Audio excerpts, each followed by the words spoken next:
Hello, నేను CS రావు. రాజకీయ పార్టీలు సమాజాన్ని కులాలు, మతాలు, జాతులు విధంగా విభజించారు. ఇప్పుడు తాజాగా సంక్షేమం, అభివృద్ధి అనే దిశగా ఇప్పుడు విభజించేటువంటి ప్రయత్నం చేస్తున్నారు. ఈ పరిణామం ఎటువైపు దారితీసేటువంటి అవకాశం ఉందనే దాని మీద డాక్టర్ జయప్రకాష్ నారాయణ గారు, లోక్సత్తా వ్యవస్థాపక అధ్యక్షులు, డెమోక్రటిక్స్ కోసం పోరాడుతూనే ఉన్నారు. సాయంత్రం ఇంటాక్ట్ అయ్యే ప్రయత్నం చేద్దాం. నమస్తే అండి. నమస్తే సుబ్బారావు సార్, ఇప్పటికి కూడా స్వాతంత్రం వచ్చి 8 సంవత్సరాలు అయింది. ఇప్పటికి కూడా మీరు డెమోక్రటిక్ కోసం పోరాడుతూనే ఉన్నారు, రిఫార్మ్స్ కోసం. కానీ ఆ దిశగా అసలు ఇప్పుడున్న రాజకీయ పార్టీలు వెళ్తున్నట్టు కనిపిస్తుందా మీకు? సుబ్బారావు, ఇప్పుడు ప్రజాస్వామ్యం అన్నది ఒక డెస్టినేషన్ కాదు, అది ఒకరోజు చేరుకున్న లక్ష్యం కాదు, ఒక ప్రాసెస్. ఖచ్చితంగా కొన్ని విషయాల్లో ప్రజాస్వామ్యం మనకి వికసించింది పూర్వంతో పోలిస్తే. ఒకప్పుడు స్వతంత్రం వచ్చాక ఒక 30-40 ఏళ్ల పాటు మంచి నాయకులు ఉండేవాళ్ళు, గౌరవప్రదమైన వాళ్ళు, నిజాయితీగా ఉండేవాళ్ళు. కానీ అంత పెత్తందారి రాజకీయం ఉండేది, ప్రజల జీవితంతో సంబంధమేం లేదు. ఇప్పుడు 5 ఏళ్ళకి ఒకసారి ఏదో లారీల్లో కార్యకర్తలతో వచ్చి ఇలా అనేవాళ్ళు, మేమందరం మధ్యగా లేకపోతే పానకం ఇచ్చేవాళ్ళం, మంచినీళ్ళు ఇచ్చేవాళ్ళం, ఎలక్షన్లో ఓటేసేవాళ్ళం.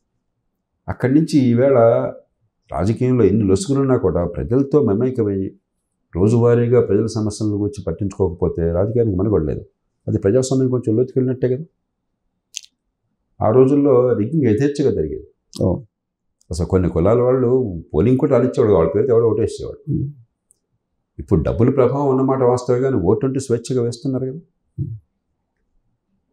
కాబట్టి ప్రజాస్వామ్యంలో చాలా లొసుగులు ఉన్నమాట వాస్తవం, కానీ అసలు ప్రజాస్వామ్య ప్రయాణంలో మనం ఏమీ సాధించలేదని కూడా పొరపాటు అవుతుంది. ఇప్పుడున్నటువంటి పరిస్థితులు సార్, సంక్షేమం అలాగే డెవలప్మెంట్, ఈ రెండింటి మధ్య కొంత మీకు సంఘర్షణ నడుస్తుంది అని అనిపించట్లేదు? ఖచ్చితంగా, నేను ఈ మాట రోజు చెప్తున్నాను.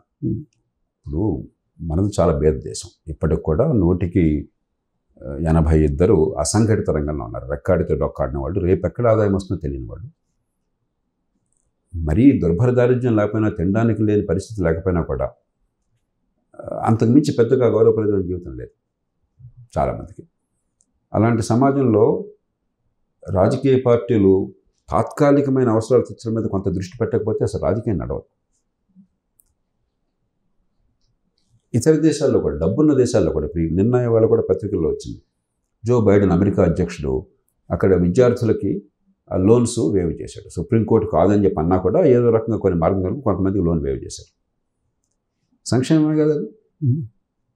అంచేత సంపన్న దేశాల్లో కూడా ప్రజాస్వామ్యంలో మీరు ప్రజల మనసుల్ని గెలుచుకోవాలి, వాళ్ళ ఓటుని రాబట్టాలి. మరి ఎన్నికల కోసం అని చెప్పని మరి ప్రభుత్వం ఏర్పాటు చేయడం కోసం ప్రజల మద్దతును స్వీకరించాలి, ఒక ప్రజలు సమీకరించాలని చెప్పంటే ఎంతో కొంత సంక్షేమం అంటే తాత్కాలిక అవసరాలు తెచ్చడం అవసరం. పరిపాలనలో మౌలికమైనటువంటి సంఘర్షణ, తాత్కాలికమైన ప్రయోజనాలు వెంటనే సుఖాన్ని, సంతోషాన్ని కలగజేసేవి. దీర్ఘకాలిక అభివృద్ధి, అది కుటుంబంలో సమస్య ఉన్నది, ఒక కంపెనీలో సమస్య ఉంటుంది, ఒక దేశంలో సమస్య ఉంటుంది. మన కుటుంబాల్లో కూడా పిల్లలు ఉన్నారు, 180 మంది పిల్లలు బాగా కష్టపడటమో, చదువుకోవటమో, సమయానికి పడుకోవటమో అట్లా ఉండదు, లేకపోతే క్రమబద్ధంగా తింటాం, ఆహారం ఉండదు. వాళ్ళకేదో జంక్ ఫుడ్స్ తింటాం సరదాగా అనిపిస్తుంది, సహజం. మనందరం ఆ పని చేసాం, చిన్నప్పుడు ఆ పని చేసిన వాళ్ళం మనంతా కూడా. అలాగే సకాలం నిద్రపోకుండా టీవీలో ఏదో సినిమా వస్తుందనో, లేకపోతే కంప్యూటర్ గేమ్స్ ఉన్నాయని చెప్పనో నిద్రాభంగం అవుతుంది. మరి బయటికి వెళ్ళి ఆడుకోకుండా, దేహదారుఢ్యం పెరగకుండా ఏదో వ్యసనానికి బానిసలైపోతారు, ఇండోర్ గేమ్స్కో లేకపోతే దానికో. లేకపోతే అసలు విద్య అనేది పట్టించుకోకుండా పూర్తిగా నిర్లక్ష్యం చేస్తారు. అందుకని తాత్కాలిక సుఖాన్ని కోరుతున్నారు. తల్లిదండ్రులు ఏం చేస్తారు, నాన్న అది అవసరం, ఇది కూడా అవసరము, రెండు బ్యాలెన్స్ చేసే ప్రయత్నం చేస్తాం. అయినా కూడా చాలా సందర్భాల్లో పిల్లలు ఎదురు తిరుగుతారు. పిల్లల్ని పెంచిన ప్రతి తల్లిదండ్రులు కూడా అనుభవం ఉంది కదా. డెఫినెట్గా ఉంటుంది. మీరు ప్రేమించిన బిడ్డలు, మీ జన్యువులు పంచుకున్న వాళ్ళు, మీ మీద పూర్తిగా వాళ్ళకి భరోసా, నమ్మకం ఉన్నాయి, అయినా కూడా సంఘర్షణ ఉంటుంది. అలాంటిది ఓ ప్రభుత్వంలో మన ముఖమొహం తెలియని వాళ్ళు, జన్యు సంబంధం లేదు, మనమేమి ప్రేమించట్లా వాళ్ళని, ఓటేసి వాళ్ళని కూర్చోబెట్టాం, ఓటు కోరి అక్కడ కూర్చున్నారు, మన పన్ను డబ్బులు వాళ్ళకి ఇస్తున్నాము. మరి తాత్కాలికమైన ప్రయోజనాలు, దీర్ఘకాలిక భవిష్యత్తు, ఖచ్చితంగా సంఘర్షణ ఉంటుంది. ఎందుకంటే దీర్ఘకాలిక భవిష్యత్తు కోసం కొంత తాత్కాలికమైన సుఖాన్ని త్యాగం చేయడం అవసరం. కుటుంబంలో కొంచెం సాధ్యం, ఇబ్బందులు ఉన్నా కూడా ఈ పెరిగిన కొద్దీ చాలా కష్టమవుతుంది. సరే కుటుంబం వేసుకొచ్చేటప్పటికి తల్లిదండ్రుల బాధ్యత మీరు అన్నట్టు రిలేషన్ ఉంటుంది కాబట్టి రక్త రిలేషన్ ఉంటుంది కాబట్టి నమ్మకం ఎన్ని ఉంటాయి కాబట్టి బట్ ఈ ప్రభుత్వాలకు వచ్చేటప్పటికి అలా అనిపిస్తుందా మీకు అంత బాధ్యతగా వ్యవహరిస్తుంది? అందుకని ఇప్పుడు దీనిలో 2 అంశాలు ఉన్నాయి. ఒకటి ఎంత గొప్ప నాయకత్వం అన్నది, నాయకత్వానికి ఆ చాతుర్యం కావాలి. మీరు తాత్కాలిక సంక్షోభాన్ని విస్మరిస్తే పేద దేశంలో ఇప్పుడు ఈవేళ కష్టంలో ఉంటే, ఈవేళ తిండికి లేకపోతే, ఈవేళ ఇబ్బందుల్లో ఉంటే ఎంతో కొంత పట్టించుకోకుండా దేశం గురించి మాట్లాడితే ఉపయోగం లేదు కదా. కాబట్టి ఈవేళ అవసరాలు తీరుస్తూనే దాని మీదే పూర్తిగా దృష్టి పెట్టడం కాకుండా రేపటి భవిష్యత్తుకి బాటలు వేయాలి. రెంటిని కలిపి వాళ్ళని ఒప్పించగలగాలి, సమాజాన్ని అన్ని వర్గాలను ఒప్పించగలగాలి. అది ఒకటి నాయకత్వం. రెండోది ప్రజలకి పాలన ఎంత చేరువుగా ఉంటే అంతగా దీర్ఘకాల భవిష్యత్తు మీద మనకి దృష్టి ఉంటుంది. ఎందుకంటే నా పన్ను డబ్బులు ఎక్కడికి పోతున్నా నాకు స్పష్టంగా అర్థమైతే నాకు తాయలం పెట్టడం కంటే నా అవసరాలు తీరడం ముఖ్యంగా ఉంటుంది. నేను ఎప్పుడు ఉదాహరణ ఇస్తుంటాను. ఇప్పుడు అపార్ట్మెంట్లో ఉన్నాం, నెల అపార్ట్మెంటు మేమంతా కలిసి మీలాంటి వాళ్ళని మంచి వాళ్ళని నమ్మకం ఉన్న వాళ్ళని ఒక మేనేజింగ్ కమిటీకి ఏర్పాటు చేసుకున్నాం. నెల మెయింటెనెన్స్ ఫీ కడుతున్నాం. నేను వాళ్ళ నుంచి నెలకు 200 రూపాయలు ఇవ్వాలని ఆశించట్లా. లిఫ్ట్ పని చేయకపోగానే నాకు అర్థమైపోతుంది ఈ డబ్బు వెళ్ళింది లిఫ్ట్ పని చేయడం కోసం. అది పని చేయకపోతే నాకు ఇబ్బంది, మా తల్లిదండ్రులకు ఇబ్బంది. సర్వీస్ కోరుకోవాలి, అది ఏంటో నాకు అర్థమవుతుంది. ఆ పని జరగకపోతే నష్టం నాకు స్పష్టంగా తెలుస్తుంది. దీనిలో భారత్ మాత గందరగోళం లేదు. చాలా స్పష్టంగా నాకు నా కుటుంబానికి నష్టం అంటే నాకు తెలుస్తుంది. అప్పుడేమవుతుందంటే తాత్కాలికం కాకుండా ఇప్పుడు వాచ్ని వాడు లేకపోతే సరిగ్గా, పార్కింగ్ సరిగ్గా లేకపోతే, ఇంట్లోకి నీళ్లు రాకపోతే నాకు ఎంత నష్టం అవుతుందో నాకు అర్థమవుతుంది. ఇదే కేంద్రీకరించిన పాలనలో నాకు అర్థం కాని దూరంగా నిర్ణయం జరుగుతున్నప్పుడు నేను కట్టే పన్నుల డబ్బుకి నా జరిగే పనులకి మధ్య సంబంధం లేదు. నేను కొంత త్యాగం చేసినా కూడా తాత్కాలికమైన సుఖాన్ని, ఈ పని జరుగుతున్న నమ్మకం నాకు లేదు. కాబట్టి ఈ రెండు, ఒకటి నాయకత్వం, ఎంత బలమైన ఎంత చాతుర్యం ఉన్నా, విశ్వసనీయత ఉన్నా, దూరదృష్టి నాయకత్వం ఉంది, అలాంటి వాళ్ళని పెంచే ప్రయత్నం జరిగిందా లేదా. 2, అధికారం ఎంత చేరువుగా ప్రజలకు ఉండదు అర్థం కావటం కోసం, అప్పుడు ప్రజాస్వామ్యం బోధపడుతుంది. ఈ 2 చేస్తే ఖచ్చితంగా మనం చేయగలం. ఈ 2 కష్టమైతే తాత్కాలికమైన దీనికి పడిపోతారు ప్రభుత్వాలు. మరి ఉన్న కొద్దికి దేశ భవిష్యత్తు చాలా కష్టంలో పడుతుంది. సార్ ఒకటి ఏంటంటే మీలాంటి వాళ్ళ దగ్గర నేను చాలా కాలం నుంచి అడగాలని క్వశ్చన్, ఇప్పుడు మనకు ప్రభుత్వాలు చెప్పేది ఏంటంటే జీడిపి, తలసరి ఆదాయం ఇవే చెప్తున్నాయి. హ్యూమన్ ఇండెక్స్ చూస్తే హ్యూమన్ ఇండెక్స్లో 132 ప్లేస్ ఉంది మన భారతదేశం. శ్రీలంకను వెనకబడి ఉన్నాం. శ్రీలంకలో 73 ఉన్నట్టుంది. అది ఆంధ్రప్రదేశ్ తెలంగాణకు వచ్చేటప్పటికి ఉన్న రాష్ట్రాల్లో 25వ ప్లేస్లో ఆంధ్రప్రదేశ్ ఉంది, 23, 22లో తెలంగాణ ఉంది. మీరైతే దేన్ని తీసుకుంటారు? హ్యూమన్ ఇండెక్స్ని తీసుకుంటారా లేదా ఈ జీడిపి లెక్కని? ఏ ఒక్కటి కాదు. ఏంటంటే జీడిపి అన్నది మీరు అన్నట్టుగా అది ఒక్కటే చాలదు, కానీ అది లేకుండా అభివృద్ధి సాధ్యం కాదు. జీడిపి అన్నది ఒక అంకె అన్నింటినీ కల్పిస్తుంది. జీడిపి అంటే మీకు సంపద ఉంటే రోడ్లు వేయచ్చు, సంపద ఉంటే ఆరోగ్యం బాగు చేయొచ్చు, సంపద ఉంటే విద్యను బాగు చేయొచ్చు, సంపద ఉంటే జీవన ప్రమాణాలు పెంచవచ్చు. కానీ జీడిపి ఒక్క అంకెనే తీసుకుంటే సరిపోదు. ఉదాహరణకి గమ్మత్ ఏంటంటే జీడిపిలో ఇప్పుడు మీరు టొబాకో పండించే ప్రాంతంలో మీరు పెరిగారు, బాగా చుట్టలు తాగి లేకపోతే సిగరెట్లు తాగామనుకోండి, జీడిపి పెరుగుతుంది. ఏమవుతుంది? ముందు పొగాకు ఉత్పత్తి చేయాలి, పొగాకు నుంచి సిగరెట్లు తయారు చేయాలి, ఆ సిగరెట్లు మన దగ్గర తీసుకొచ్చి అమ్మాలి, మనం సిగరెట్లకి జబ్బులు తెచ్చుకోవాలి, జబ్బులు తెచ్చుకుంటే డాక్టర్లు కావాలి, నష్టమే మనకి. కానీ జీడిపి పెరుగుతుంది. ఒక యాక్సిడెంట్ ఏందనుకోండి, జరిగేది జన నష్టము, లేకపోతే గాయపడతాము, వెహికల్ నాశనం అవుతుంది. కానీ జీడిపి పెరుగుతుంది. ఇందులో ఇంకో వెహికల్ కావాలా, గాయపడితే నాకు డాక్టర్ కావాలా, చనిపోతే ఫ్యూనరల్ సర్వీస్ వెంటనే కావాలా. కాబట్టి ఒక జీడిపినే ప్రమాణంగా తీసుకోవడం కూడా సరైనది కదా. ఆ నెంబర్ చాలా ముఖ్యం. ఆ జీడిపిని లెక్క చేయనని చెప్పంటే అది మూర్ఖత్వం అవుతుంది. కానీ అదే సర్వస్వం అనుకుంటే చాలా పొరపాటు అవుతుంది. కాబట్టి జీడిపితో పాటు ఆ అంకె అవసరం, దానిలో నాకు ఏమాత్రం సందేహం లేదు. దాంతోపాటు 2 మౌలికమైన విషయాలు చూడాలి. విద్య ఏ మేరకు ప్రతి బిడ్డకి అందుతుంది. ఎందుకంటే విద్య ఒక్కటే సమాజంలో అందరికీ అవకాశాలను ఇచ్చేది, ఏ కులంలో పుట్టినా, ఏ కుటుంబంలో పుట్టినా. విద్య అంటే ఊరికే ఇప్పుడు ప్రస్తుతం ఉన్నట్టుగా స్కూళ్ళకి పంపించాము, ఫ్రీగా చదివిస్తున్నాము, కేజీ టు పీజీ, ఇదంతా దొంగ మాటలు.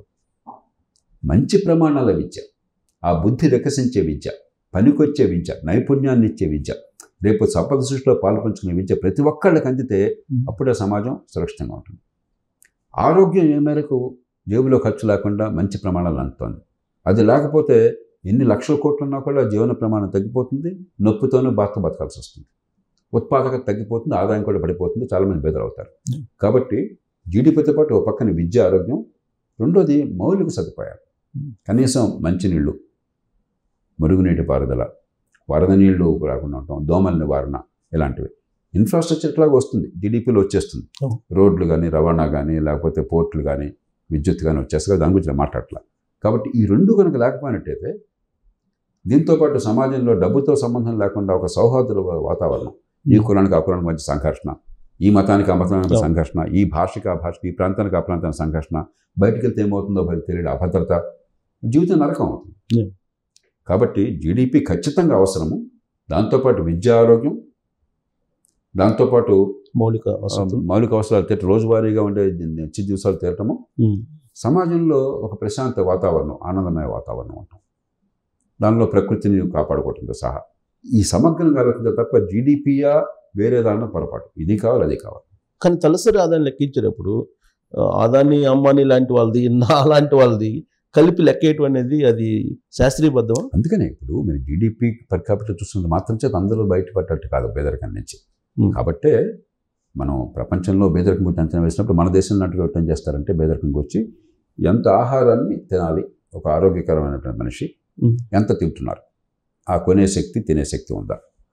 ఇతర దేశాల్లో ఇంకంతకంటే మంచి స్థాయికి వెళ్ళారు. వాళ్ళు మీడియం ఇన్కమ్ తీసుకుంటారు. అంటే దేశంలో కరెక్ట్గా మధ్య ఉన్న మనిషి ఇన్కమ్ తీసుకుని ఆ మీడియం ఇన్కమ్తో పోల్చినట్టయితే అంతకంటే ఎంత తక్కువలో ఉన్నారో వాళ్ళందరినీ బేదరిగా పరిగణిస్తారు. కాబట్టి ఈ పేదరికం అని చెప్పి అన్నది ఆ రేఖ అది స్థిరమైనది కాదు. ఆ దేశ పరిస్థితులు, ఆర్థిక పరిస్థితిని బట్టి, సామాజిక పరిస్థితిని బట్టి ఆ దేశం దాన్ని మారుస్తూ చివరికి అట్టడుగు ఉన్న వాళ్ళు కూడా పెంచే ప్రయత్నం చేస్తారు. మనం మార్కెట్ ఎకానమీలో, స్వేచ్ఛా వాణిజ్యంలో ఎవరు కష్టపడితే, ఎవరికి ఒక మంచి ఐడియా వస్తే, మంచి ప్రోడక్ట్ దొరికితే, మంచి మన్నికతో మంచి సరసమైన ధరకు అందించగలిగితే వాళ్ళు పెరుగుతారు. అది అనివార్యం, దాన్ని ఆపలేం. కానీ దాంతోపాటు అందరూ పెరిగే అవకాశం ఉంటే వాళ్ళు చాలా పెరుగుతారు. కానీ వీళ్ళందరూ కూడా పెరిగే అవకాశం ఉంటే అది జరిగితే అది బాగున్నట్లే. అంతేగాని అందరినీ సమానం చేయడం సాధ్యమో కాదు, అవసరం కూడా లేదు. జనరల్గా సార్ నేను చాలాసార్లు విలేజ్కి వెళ్ళినప్పుడు కూడా నాతో ఇంటరాక్ట్ అవుతుంటా, రైతులతో ఇంటరాక్ట్ అవుతుంటా, అందరితో ఇంటరాక్ట్. మన దేశంలో లేదంటే మా విలేజ్లో, మన నియర్గా ఉండేటువంటి టౌన్స్లో కానీ ట్రాక్టర్ల సంఖ్య కన్నా కూడా కార్ల సంఖ్య ఎక్కువ ఉంది. దీన్ని డెవలప్మెంట్ అందామా? అంటే ఇప్పుడు ట్రాక్టరు ప్రతి ఒక్కరికి ఒక ట్రాక్టర్ అక్కర్లా. ఒక ట్రాక్టర్కి ఎంత ప్రొడక్టివిటీ ఉంటుంది, ఎన్ని ఎకరాలకు పని చేస్తుంది. కానీ ప్రతి ఒక్కరికి కారు పరిస్థితి వచ్చేసింది ఇప్పుడు. స్కూటర్లో కారు, ఎందుకంటే ఆర్థిక వ్యవస్థ పెరగగానే మనకి అది ఒక కారు స్కూటర్లో ఉంటే చాలా అది గౌరవానికి చేసిన చెప్పిన భావం కలగగానే అన్నింటినీ మించి పబ్లిక్ ట్రాన్స్పోర్ట్, ప్రజా రవాణా మీద నమ్మకం లేకుండా ఉన్న పరిస్థితుల్లో అదే నమ్మదగిన పబ్లిక్ ట్రాన్స్పోర్ట్ ఉంది, టైమ్లీగా వస్తుంది, ఖచ్చితంగా నన్ను సురక్షితంగా చేరుస్తుంది. ఈ లింక్స్ అన్నీ ఉన్నాయి, రైలుకి, బస్సుకి, మెట్రో ఉంటే మెట్రోకి, మిగతా వాటికి ఎన్నో ఉంటాయి. అప్పుడు చాలామంది వదిలేస్తారు. ఆ నమ్మకం లేనప్పుడు మనకి ఇష్టం లేకుండా అవసరం అవుతుంది. కాబట్టి ఈ కారణాలుగా ట్రాక్టర్కి దీనికి పోలిక సరైనది కాదు. కానీ ఇతర పోలికలు ఉన్నాయి. ఉదాహరణకు మీరు చెప్పేది ఇటీవల దాకా ఈ స్వచ్ఛ భారత్ లాంటిది వచ్చేదాకా టాయిలెట్లు చాలా తక్కువ ఉండే ఈ దేశంలో. 170 మంది ఈ దేశంలో బహిరంగ మలశుద్ధికి అవసరం పడుతున్న వాళ్ళు. ఆర్థికంగా అభివృద్ధి ఎంత సాధించాం అనుకున్నా కూడా మరి మీరు అసౌకర్యానికి గురైతే, అనారోగ్యం వస్తే, అశుభ్రం ఉన్నట్టయితే అది ఏ రకమైన అభివృద్ధి? కాబట్టి ఖచ్చితంగా మన అభివృద్ధిలో ప్రభుత్వాల వైఫల్యం వల్ల కొంత సమతూకం దెబ్బతిన్నమాట వాస్తవం. సార్, కార్లకి సేమ్ రేటు డీజిల్, ట్రాక్టర్లకి సేమ్ రేటు, ఇది కరెక్టేనా? వేరు వేరు రేట్లు ఇస్తే ఏమవుతుందంటే ఆర్బిట్రాజ్ అంటాం. ఆర్బిట్రాజ్ అని చెప్పంటే ఈ పేరుతో చవకగా కొనుక్కుని దాన్ని వేరే దాన్ని డైవర్ట్ చేస్తున్నారు. ఉదాహరణ కెరోసిన్ ఉన్నది, కెరోసిన్ పేదలు వాడతారు కానీ చెప్పి మనం తక్కువ రేట్ ఏర్పాటు చేసాం. ఈ మధ్య కెరోసిన్లో రంగు మార్చి కొంచెం డిటెక్షన్ చేసేదాకా, ఆ కంటామినేషను, అడల్టరేషన్ డిటెక్ట్ చేసేదాకా డీజిల్లో కెరోసిన్ పోయడం చాలా సర్వసాధారణం ఈ దేశంలో. కొన్ని వేల కోట్ల మాఫియాలు ఉండేవి. పాపం ఒక ఆయిల్ ఇండియా కంపెనీ అధికారి, ఓ మంచి అధికారి, కొన్నేళ్ల క్రితం కేవలం కెరోసిన్ మాఫియా వాళ్ళ ఆగడాలు అడ్డుకునే ప్రయత్నం చేస్తే అతను ప్రాణం తీసి పారేశారు.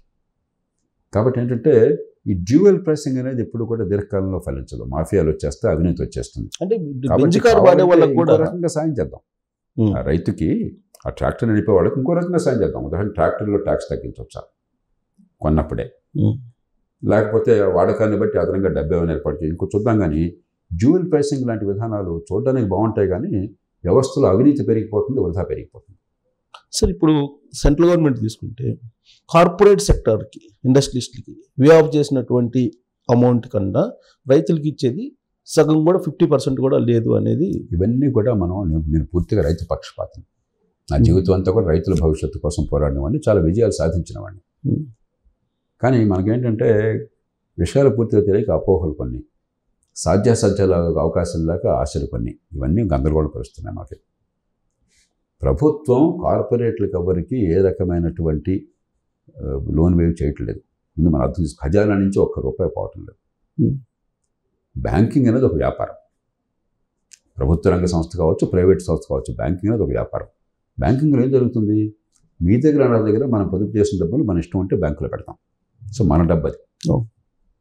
ఆ డబ్బు మనకి ఇంట్రెస్ట్ 5%, 6% బ్యాంకుని బట్టి ఎంతకాలం పెట్టామని దాన్ని బట్టి మనకు వస్తుంది.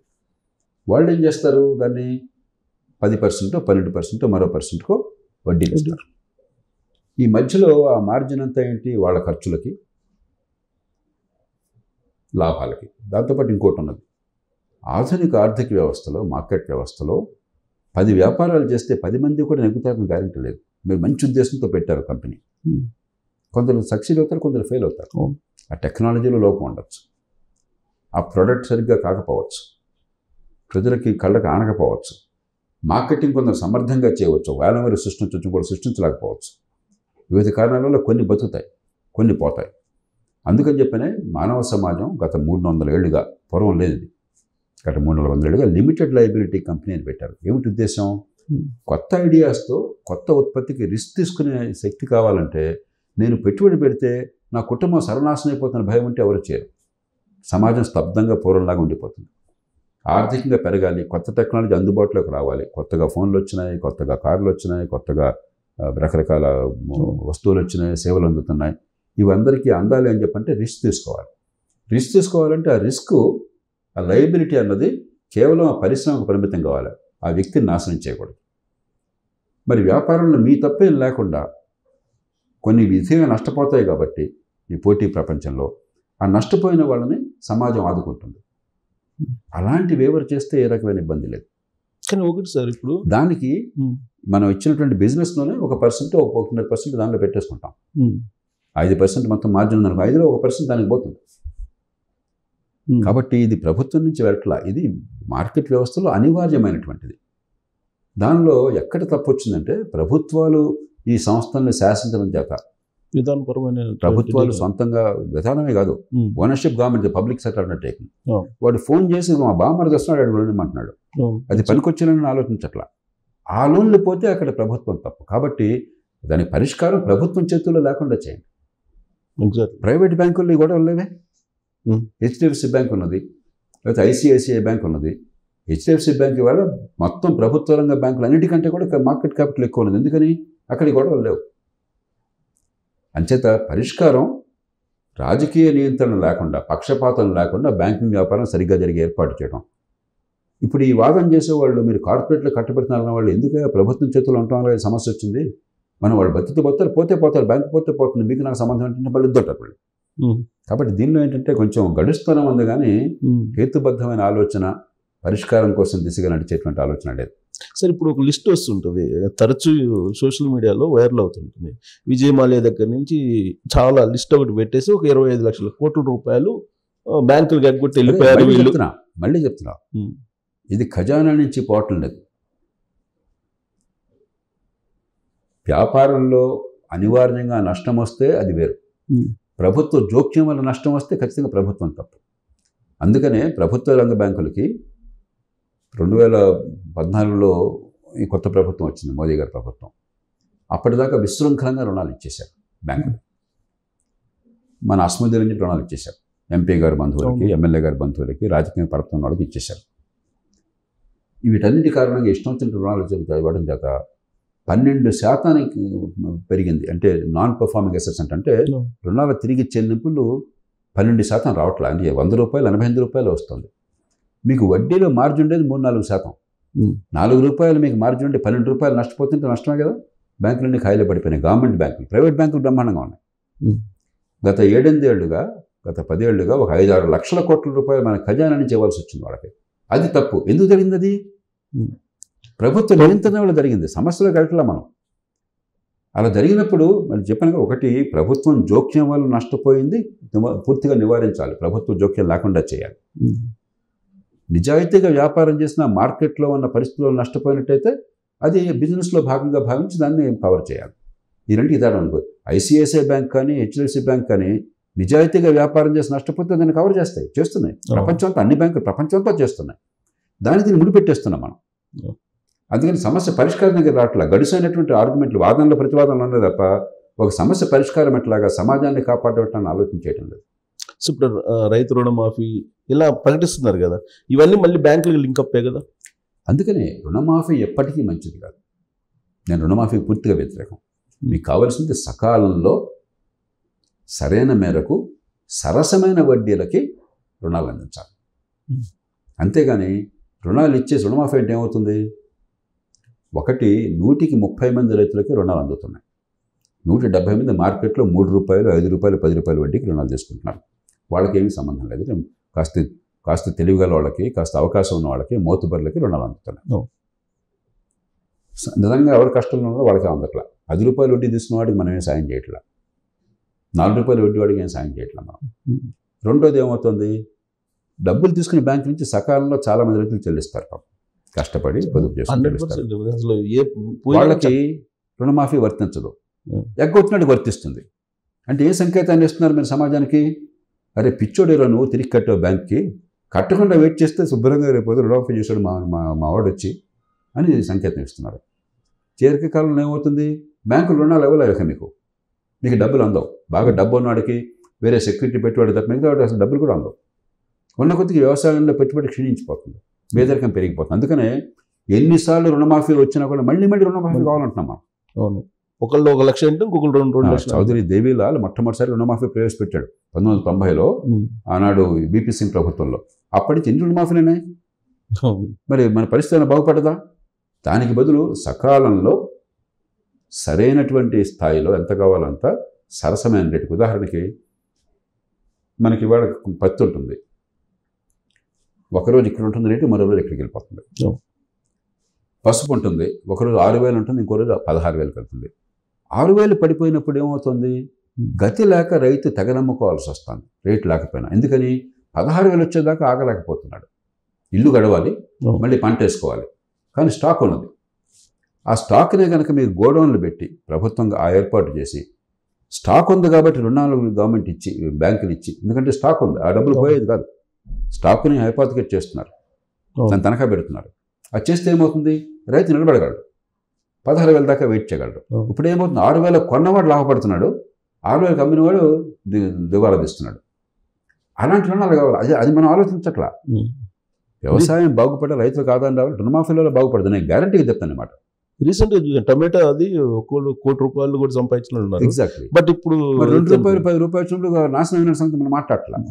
దానికి స్టోరేజ్ గోడౌన్స్ కావాలి, ప్రాసెసింగ్ కావాలి. అంచేత రైతును ఆదుకోవాలంటే రుణమాఫీలు ఏమాత్రం కాదు. నేను రైతుల బంధువుగా, ఒక రైతుగా, రైతు కుటుంబం చూసినాడుగా, వ్యవసాయ రంగంలో నా జీవితం అంతా కూడా చాలా భాగం రైతుల సంక్షేమం కోసం పనిచేసినాడుగా నేను స్పష్టంగా నిర్మల హృదయంతో చెప్తున్నాను. రుణమాఫీలు మీకు పనికిరావు, దీర్ఘకాలంలో మనకు నాశనమే.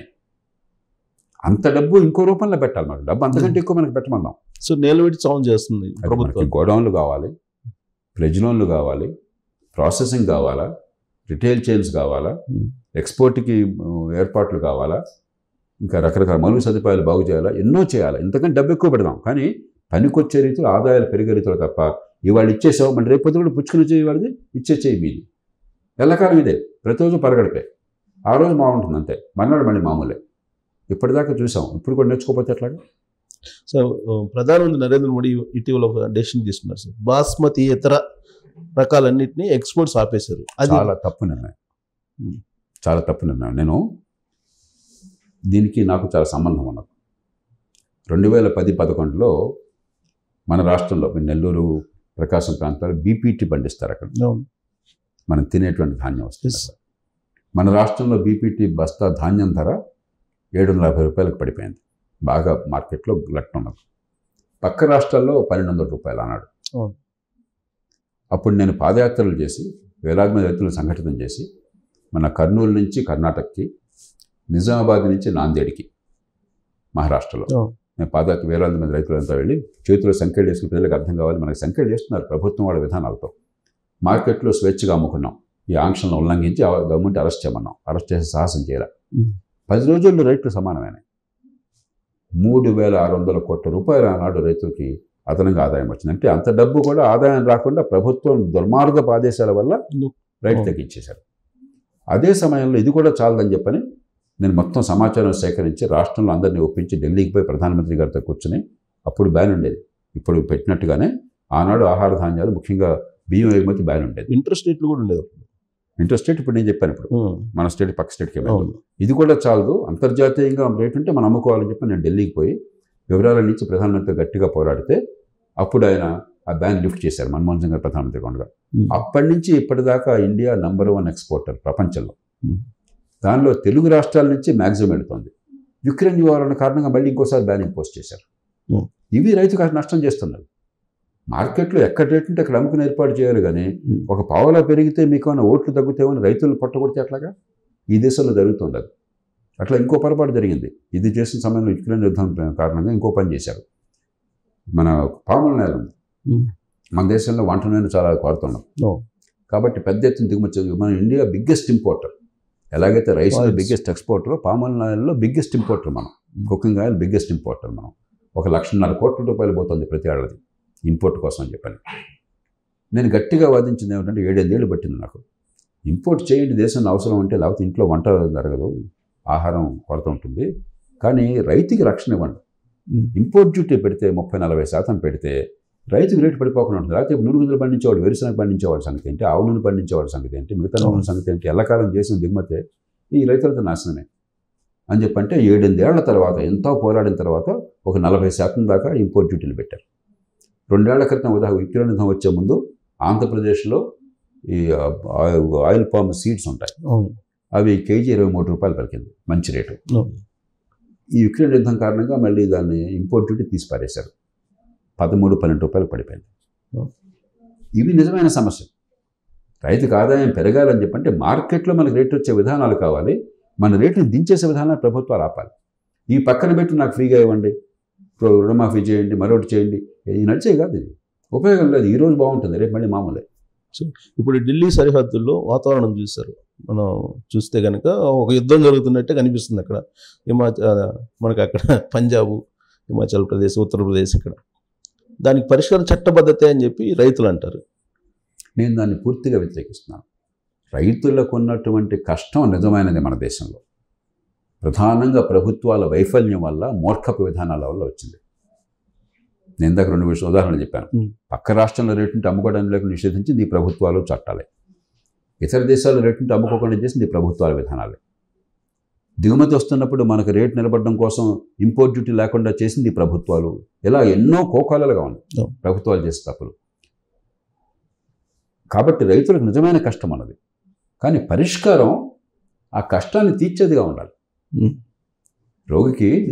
రోగం అన్నది జబ్బు చేసింది, ఆ మందు రోగి ప్రాణాలను కాపాడి ఆరోగ్యాన్ని పెంచేదిగా ఉండాలి. కానీ మందు జబ్బు కంటే ప్రమాదమైందనుకోండి ఏమవుతుంది? భారతదేశంలో ఇప్పుడు ఆహార ధాన్యాలు చేసుకోండి, బియ్యం కానీ గోధుమ కానీ, ఆహార ధాన్యాల ఉత్పత్తి వాళ్ళ దేశంలో మిగతా ఆహార ధాన్యాలు కలిపితే 33 కోట్ల టన్నులకు వచ్చింది, రికార్డు ప్రస్తుతం. మనం శాకాహారం, ఇతర దేశాల్లో ఏమవుతుందంటే ఈ ఆహార ధాన్యాలని పందులకి మిగతా జంతువులకి పెట్టి ఆ జంతువుల కోసం మాంసం తింటారు. మనం ప్రధానంగా శాకాహారం, అంటే మాంసాహారం తిన్నాం అనుకునేవాళ్ళం కూడా మన శాకాహారం 90%, మాంసాహారం 10%. 10% కూడా ఉండకపోవచ్చు, సగటున 5-3-4% ఉంటుంది అంతే. కాబట్టి మనకి 330 మిలియన్ టన్నులు ఆహార ధాన్యాలు తినే అవసరం లేదు. పూర్వం ఇంత తినేవాళ్ళు ఇప్పుడు ఇంత తింటున్నారు. ఇప్పుడు పళ్ళు, కూరగాయలు, పాలు, గుడ్లు ఇవి తింటున్నాం ఎక్కువ. తినాలి కదా, పౌష్టికాహారం కావాలంటే పూర్వంలాగా ఇంత తింటే సరిపోదు కదా అన్నం. కానీ మనం ఉత్పత్తి ఏం చేస్తున్నాం? మనకి స్వతంత్రం వచ్చినప్పుడు ఈ దేశంలో మీకు 5 మిలియన్ హెక్టేర్లలో మీకు ఆహారం రైస్ పండేది. 5 మిలియన్ హెక్టేర్లు. ఇప్పుడు 45 మిలియన్ హెక్టేర్లు అయింది. 9 రెట్లు పెరిగింది. తెలంగాణలో ఈ మధ్య ఇరిగేషన్ పెద్ద ఖర్చుతో పెడితే అంతా రైస్కి వెళ్ళిపోయింది. ఇంకొంచెం ఇరిగేషన్ వస్తే అంతా రైస్కి వెళ్ళిపోతుంది. అలా గోధుమ అదివరకు 9 మిలియన్ హెక్టర్లు 9.5 మిలియన్ హెక్టర్లు ఉండేది, ఇప్పుడు 3 రెట్లు పెరిగింది. ఉత్పత్తి ఇతోధికంగా ఉంది. పీక్ టైంలో ఈ రెండు కలిపితే 8 కోట్ల టన్నులు మన గవర్నమెంట్ గోడౌన్లో నిల్వ ఉంటున్నాయి, ప్రైవేట్ వదిలేస్తే కూడా. ప్రపంచంలో హైయెస్ట్ అది, ఊహించినంత. మనం ఏమంటున్నాం, అవసరం లేనిటువంటిది ఇంకా ఉత్పత్తి చేస్తాము, నువ్వు ఎక్కువ ధరకు ఇంకా కొంటూ ఉండు. కొని ఏం చేస్తారు? ఎవరు డబ్బిది? దానికి బదులు మనం చేయాల్సింది, ఎక్కడ డిమాండ్ ఉందో, పళ్ళు రేట్లు పెరిగిపోతున్నాయి. ఎవరినైనా అడగండి. కూరగాయలు, పాలు, గుడ్లు, మాంసం, చేపలు డిమాండ్ పెరుగుతుంది. వాటికి ఆ ఉత్పత్తికి వెళ్ళేట్టుగా ప్రోత్సహించాలి, దానికి సాయం చేయాలి. దానికి ఎన్ని లక్షల కోట్లని ఇద్దాం. రైతు తన కాళ్ళ మీద తాను నిలబడడం కోసం, రేటు నిలవడం కోసం ఎన్ని లక్షల కోట్లని ఇద్దాం. కానీ రైతు పరాన్నజీవిగా ఉండి ఇతరులను అర్థించే అవసరం లేకుండా చేద్దాం. విధానాలు అట్లా ఉండాలి. కానీ నువ్వు నాకు అవసరం లేని పంట ఉత్పత్తి చేస్తాను, ఎక్కువ రేటుకి నువ్వు కొను. పూర్వం మీరు కొనొద్దనేవాళ్ళం. నేను జిల్లా కలెక్టర్గా ఉండగా మిల్లర్తో వాళ్ళతో కూర్చుని, అయ్యా మీకు అన్యాయంగా కొంటున్నాం కరెక్ట్ అని, కానీ చట్టం ఉంది, విధిగా మీరు తక్కువ రేటుకి అమ్మాల్సిందేను, మీకు పర్మిట్లు అవి టైంకి ఇచ్చి ఏర్పాటు చేస్తాను, మార్కెట్లో అమ్ముకోవడానికి విరుగాను, అవినీతిని ఆపేస్తానని చెప్పి నేను ప్రయత్నం చేసేవాడిని. కాస్త మంచివాళ్ళు ఉంటే, సౌహృదయం ఉంటే అలా చేసేవాళ్ళం, లేకపోతే పీడించేవాళ్ళు. ఇవాళ వాళ్ళు వచ్చి నువ్వు కొంటావా చేస్తావా కొని అంటున్నారు. ఎందుకని? మార్కెట్ రేటు కంటే ప్రభుత్వం కొనే రేటు ఎక్కువైపోయింది. ఆనాడు ప్రభుత్వం కొనే రేటు మార్కెట్ రేటు కంటే తక్కువ ఉండేది, బలవంతంగా కొనేవాళ్ళం. అది తప్పే, ఇది తప్పే. కాబట్టి ఇది పరిష్కారం కాదు. ఉదాహరణకి రైతుల డిమాండ్లలో చాలా విచిత్రమైనవి ఉన్నాయి, అసంబద్ధమైనవి. ప్రపంచ వాణిజ్య ఒప్పందం నుంచి బయటకు వచ్చాయి, అర్థం పర్థం లేదు. నిజానికి వ్యవసాయంలో మన ఎగుమతులు ఎక్కువ ఇప్పుడు కూడా దిగుమతుల కంటే. మనం కొంచెం సరిగ్గా చేసుకుంటే ప్రపంచంలో 9వ వంతు వ్యవసాయ భూమి భారతదేశంలో ఉంది. మనకి $100-200 బిలియన్ ఎగుమతి చేసుకోగలం సరిగ్గా చేసుకుంటే. ఎగుమతులు పెంచుకుని ప్రపంచ మార్కెట్ డబ్బులు ఎలా సంపాదించాలి కాకుండా, మాకు ప్రపంచానికి సంబంధం లేదు, మేమంతా ఇక్కడే ఉత్పత్తి చేసి ఇక్కడ మునిగిపోతాం, లేకపోతే ఫ్రీ ట్రేడ్ అగ్రిమెంట్ నుంచి బయటకు వచ్చాయి. చాలా అసంబద్ధమైన ఇవన్నీ కూడా. మరి నిజంగా రైతులకు అవసరమైన, ఇందాక నేను చెప్పాను, ఆయిల్ పామ్ మీద ఎందుకు పెట్టలేదు మీరు డ్యూటీ, పెట్టండి అయినా మాట లేదు, ఒక మాట లేదు. లేకపోతే రైస్ ఎక్స్పోర్ట్ ఎందుకు బ్యాన్ చేశారు, నాకు మాట లేదు. ఎందుకని? ఇది కేవలం ఈ దేశంలో ఒక ప్రాంతంలో స్థానిక ప్రత్యేక పరిస్థితులలో వచ్చినటువంటి రైతుల ఉద్యమం తప్ప ఈ దేశ రైతుల ఉద్యమం కాదు. దేశంలో వ్యవసాయాన్ని అర్థం చేసుకుని వచ్చింది కాదు. సమస్యలు ఉన్నా కూడా పరిష్కారం సరైనది కాదు. కానీ సమస్య ఉంది, నిజమైన సమస్య వ్యవసాయ రంగానికి ఉంది. చిత్తశుద్ధితో దీర్ఘకాలంగా రాజకీయ వ్యవస్థ అంతా పునుకుని రైతు జీవితాన్ని బాగు చేయాలి. 180-90 మంది రైతులు ఛాన్స్ వస్తే వ్యవసాయం వదిలి వెళ్ళిపోవాలనుకుంటున్నారు. రైతు బిడ్డలు ఎవరు అక్కడికి అట్లా. కాబట్టి వాళ్ళకి వ్యవసాయేతర రంగాల్లో ఉపాధి కోసం ఏర్పాట్లు కావాలి, చిన్న పట్టణాల అభివృద్ధి కావాలి, నైపుణ్యాన్ని పెంచాలి, పారిశ్రామికతను పెంచాలి, ఉపాధి రావాలి. ఇలా సమగ్ర వ్యూహం కావాలి. కానీ ఏదో వేడికి లేచిందో పరుగు అని చెప్పని నేను ఉత్పత్తి చేస్తాను, అవసరం లేకపోయినా నువ్వు కొని ఎట్లా కొట్టాలంటే గవర్నమెంట్ దగ్గర డబ్బులు లేవు. ఆ డబ్బంతా కొద్దిగా ఉన్న డబ్బంతా వృధా చేస్తే ఇంక దేశం సర్వనాశనం అయిపోతుంది. సార్, అమర్త్య సేన్ లాంటి ఆర్థికవేత్తలు వ్యవసాయ రంగాన్ని నిర్లక్ష్యం చేసినందువల్లనే ఇవాళ భారతదేశంలో మీకు డాలరు రూపాయికి వ్యత్యాసం చాలా భారీగా పెరిగిపోవడం కారణం అనేది ఒక వాదన ఉంది సార్. వ్యవసాయ రంగం నిర్లక్ష్యం చేయడం వల్ల అన్నది కరెక్ట్ కాదు. కానీ ఖచ్చితంగా వ్యవసాయ రంగంలో తప్పులు జరగదు. ఈ రెండుకి తేడా. డాలర్ అంత తేలిగ్గా వ్యవసాయ రంగం బాగు చేస్తే బాగుపడేది కాదు. ఎందుకంటే వ్యవసాయ రంగం పాత్ర మొత్తం జాతీయ ఆదాయంలో 15% ఉంది. అమెరికా, యూరోప్ లాంటి దేశాలు 2-3% ఉంటాయి ఇప్పుడు యాజ్ ఆఫ్ నౌ. కానీ మన స్వతంత్రం వచ్చిన కొత్తల్లో డాలర్ రూపాయి ఈక్వల్గా ఉండేది, కానీ ఇవాళ పడిపోవడానికి కారణం వ్యవసాయ నిర్లక్ష్యం. మనం కొంచెం ఆర్థిక శాస్త్రం గురించి అవగాహన కావాలి. ఒక వస్తువు కానీ కరెన్సీ కానీ డిమాండ్ ఎంత ఉంది, సప్లై ఎంత ఉంది, దాన్ని బట్టి ధర ఉంటుంది. టొమాటో మార్కెట్లోకి ఒక 10 టన్నులు ఎక్కువ వచ్చేస్తే రేటు పడిపోతుంది, 10 టన్నులు తక్కువ వచ్చేస్తే రేటు పెరిగిపోతుంది. డాలర్ కూడా అంతే. డాలర్కి డిమాండ్ ఎక్కువ ఉంది, సప్లై తక్కువ ఉన్నది. మనకి సప్లై ఎట్లా వస్తుంది? మన డాలర్ ప్రింట్ చేసుకునే దేశం కాదు కదా, డాలర్ అమెరికా ప్రింట్ చేస్తుంది, మనం కాదు కదా. డిమాండ్ ఎందుకు ఉంది? దిగుమతులు కావాలి. అది లేకపోతే దేశంలో పరిస్థితి నడవదు. సప్లై ఎందుకు తక్కువ ఉంది? ఎగుమతులు చేయలేకపోతున్నాం. కాబట్టి మీకు దిగుమతుల అవసరం ఎక్కువ ఉండి ఎగుమతులు శక్తి తక్కువ ఉంటే డాలర్ విలువ పెరుగుతుంది. పెంచకపోతే మనం నష్టపోతాం. డాలర్ విలువ పెరిగి రూపాయలు కనుక పెరిగితే, రూపాయల సంఖ్య పెరిగితే, రూపాయల విలువ తగ్గితే మన వస్తువు ఇతర దేశాల్లో చౌక అవుతుంది. అలాగే మనం కొనే వస్తువు ఇతర దేశాల్లో ప్రీమియం అవుతుంది. ప్రీమియం అయితే తక్కువ కొంటాం, చౌకైతే ఎక్కువ అమ్ముకుంటాం. ఆ రకంగా వస్తుంది. కానీ దీనికి ఏదో ఆటోమేటిక్గా ఏదో మాయాజాలం లేదు, మ్యాజిక్ ఏం లేదు. నరేంద్ర మోడీ గారు ప్రచారం చేస్తే డాలర్ వాల్యూనే ప్రధానంగా ఫోకస్ చేసి ప్రచారం చేశారు. నాకు మరి అది మన్మోహన్ సింగ్ ఉన్నప్పుడు అప్పుడు ఆల్మోస్ట్ 64K వెళ్ళిపోయింది. నేను 54 తీసుకొస్తాను చెప్తారు. దాని బట్టి మనం సీరియస్ తీసుకోవడం. మనం చూడాల్సింది ఏంటంటే స్థూలంగా దేశ ఆర్థిక పరిస్థితి ఎట్లా ఉంది, ఉత్పత్తి పెరుగుతుందా, ఉత్పాదకత పెరుగుతుందా, మౌలిక సదుపాయాలు భయంకరంగా ఉన్నాయి ఇప్పటికి కూడా దేశంలో. గతంలో మరీ చండాలంగా ఉన్నాయి. ప్రపంచంలో 50 పెద్ద దేశాలు మీరు తీసుకున్నట్టయితే ఆర్థిక వ్యవస్థ రీత్యా ఏ ప్రమాణాన్ని తీసుకున్నా కూడా రోడ్ల విస్తీర్ణ పొడుగు కావచ్చు, రైళ్ళ పొడుగు కావచ్చు, జనాభాని బట్టి పర్ క్యాపిటల్ పాపులేషన్ పని చెప్పని, లేకపోతే తలసరి విద్యుత్ వినియోగం కావచ్చు, జీవన ప్రమాణం కావచ్చు, లేకపోతే మెటర్నల్ మోర్టాలిటీ బాలింత తల్లులు చనిపోవడం కావచ్చు, పిల్లలు చనిపోవడం కావచ్చు, లేకపోతే ఎన్నేళ్ళు స్కూల్లో ఉన్నారని కావచ్చు, విద్యా ప్రమాణాలు కావచ్చు, ఏ రంగం తీసుకున్నా కూడా మనం అట్టడుగు 5 దేశాల్లో ఉన్నాం. మన సరస్సు ఉన్నది పాకిస్తాన్, బంగ్లాదేశ్, నైజీరియా. 5వ దేశం మారుతూ ఉంటుంది. దాని నుంచి ఖచ్చితంగా గత 20-30 ఏళ్ళుగా, ముఖ్యంగా గత 10 ఏళ్ళుగా కొంత మెరుగుదల కోసం ప్రయత్నం జరిగింది. జాతీయ రహదారులు కానీ, మౌలిక సదుపాయాలు కానీ, మిగతావని కొంత. కానీ మనం ఇంకా చాలా దూరం ప్రయాణం చేయాల్సి ఉంది. ఇంకా చాలా రంగాల్లో, విద్య, ఆరోగ్యం లాంటి రంగాల్లో ఇంకా పెద్దగా అభివృద్ధి సాధించాలి. కాబట్టి మనం చూడాల్సింది స్థూలంగా దేశ అభివృద్ధి కోసం ఏర్పాట్లు జరుగుతున్నాయా లేదా అని పని. మిగతా ఎలక్షన్లో హైపర్బోల్ 2050 నాటికి సార్ మనం వరల్డ్ నెంబర్ 1 ఆర్థిక శక్తి ఎదుగుతాం అనేది ఒకటి చెప్తున్నారు.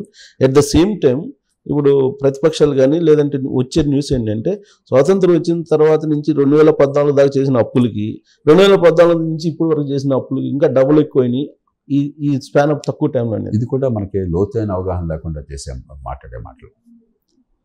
మొట్టమొదటి గుర్తించాల్సింది అప్పు లేకుండా ఒక పేద కుటుంబం కానీ పేద దేశం కానీ ఎదగలేదు.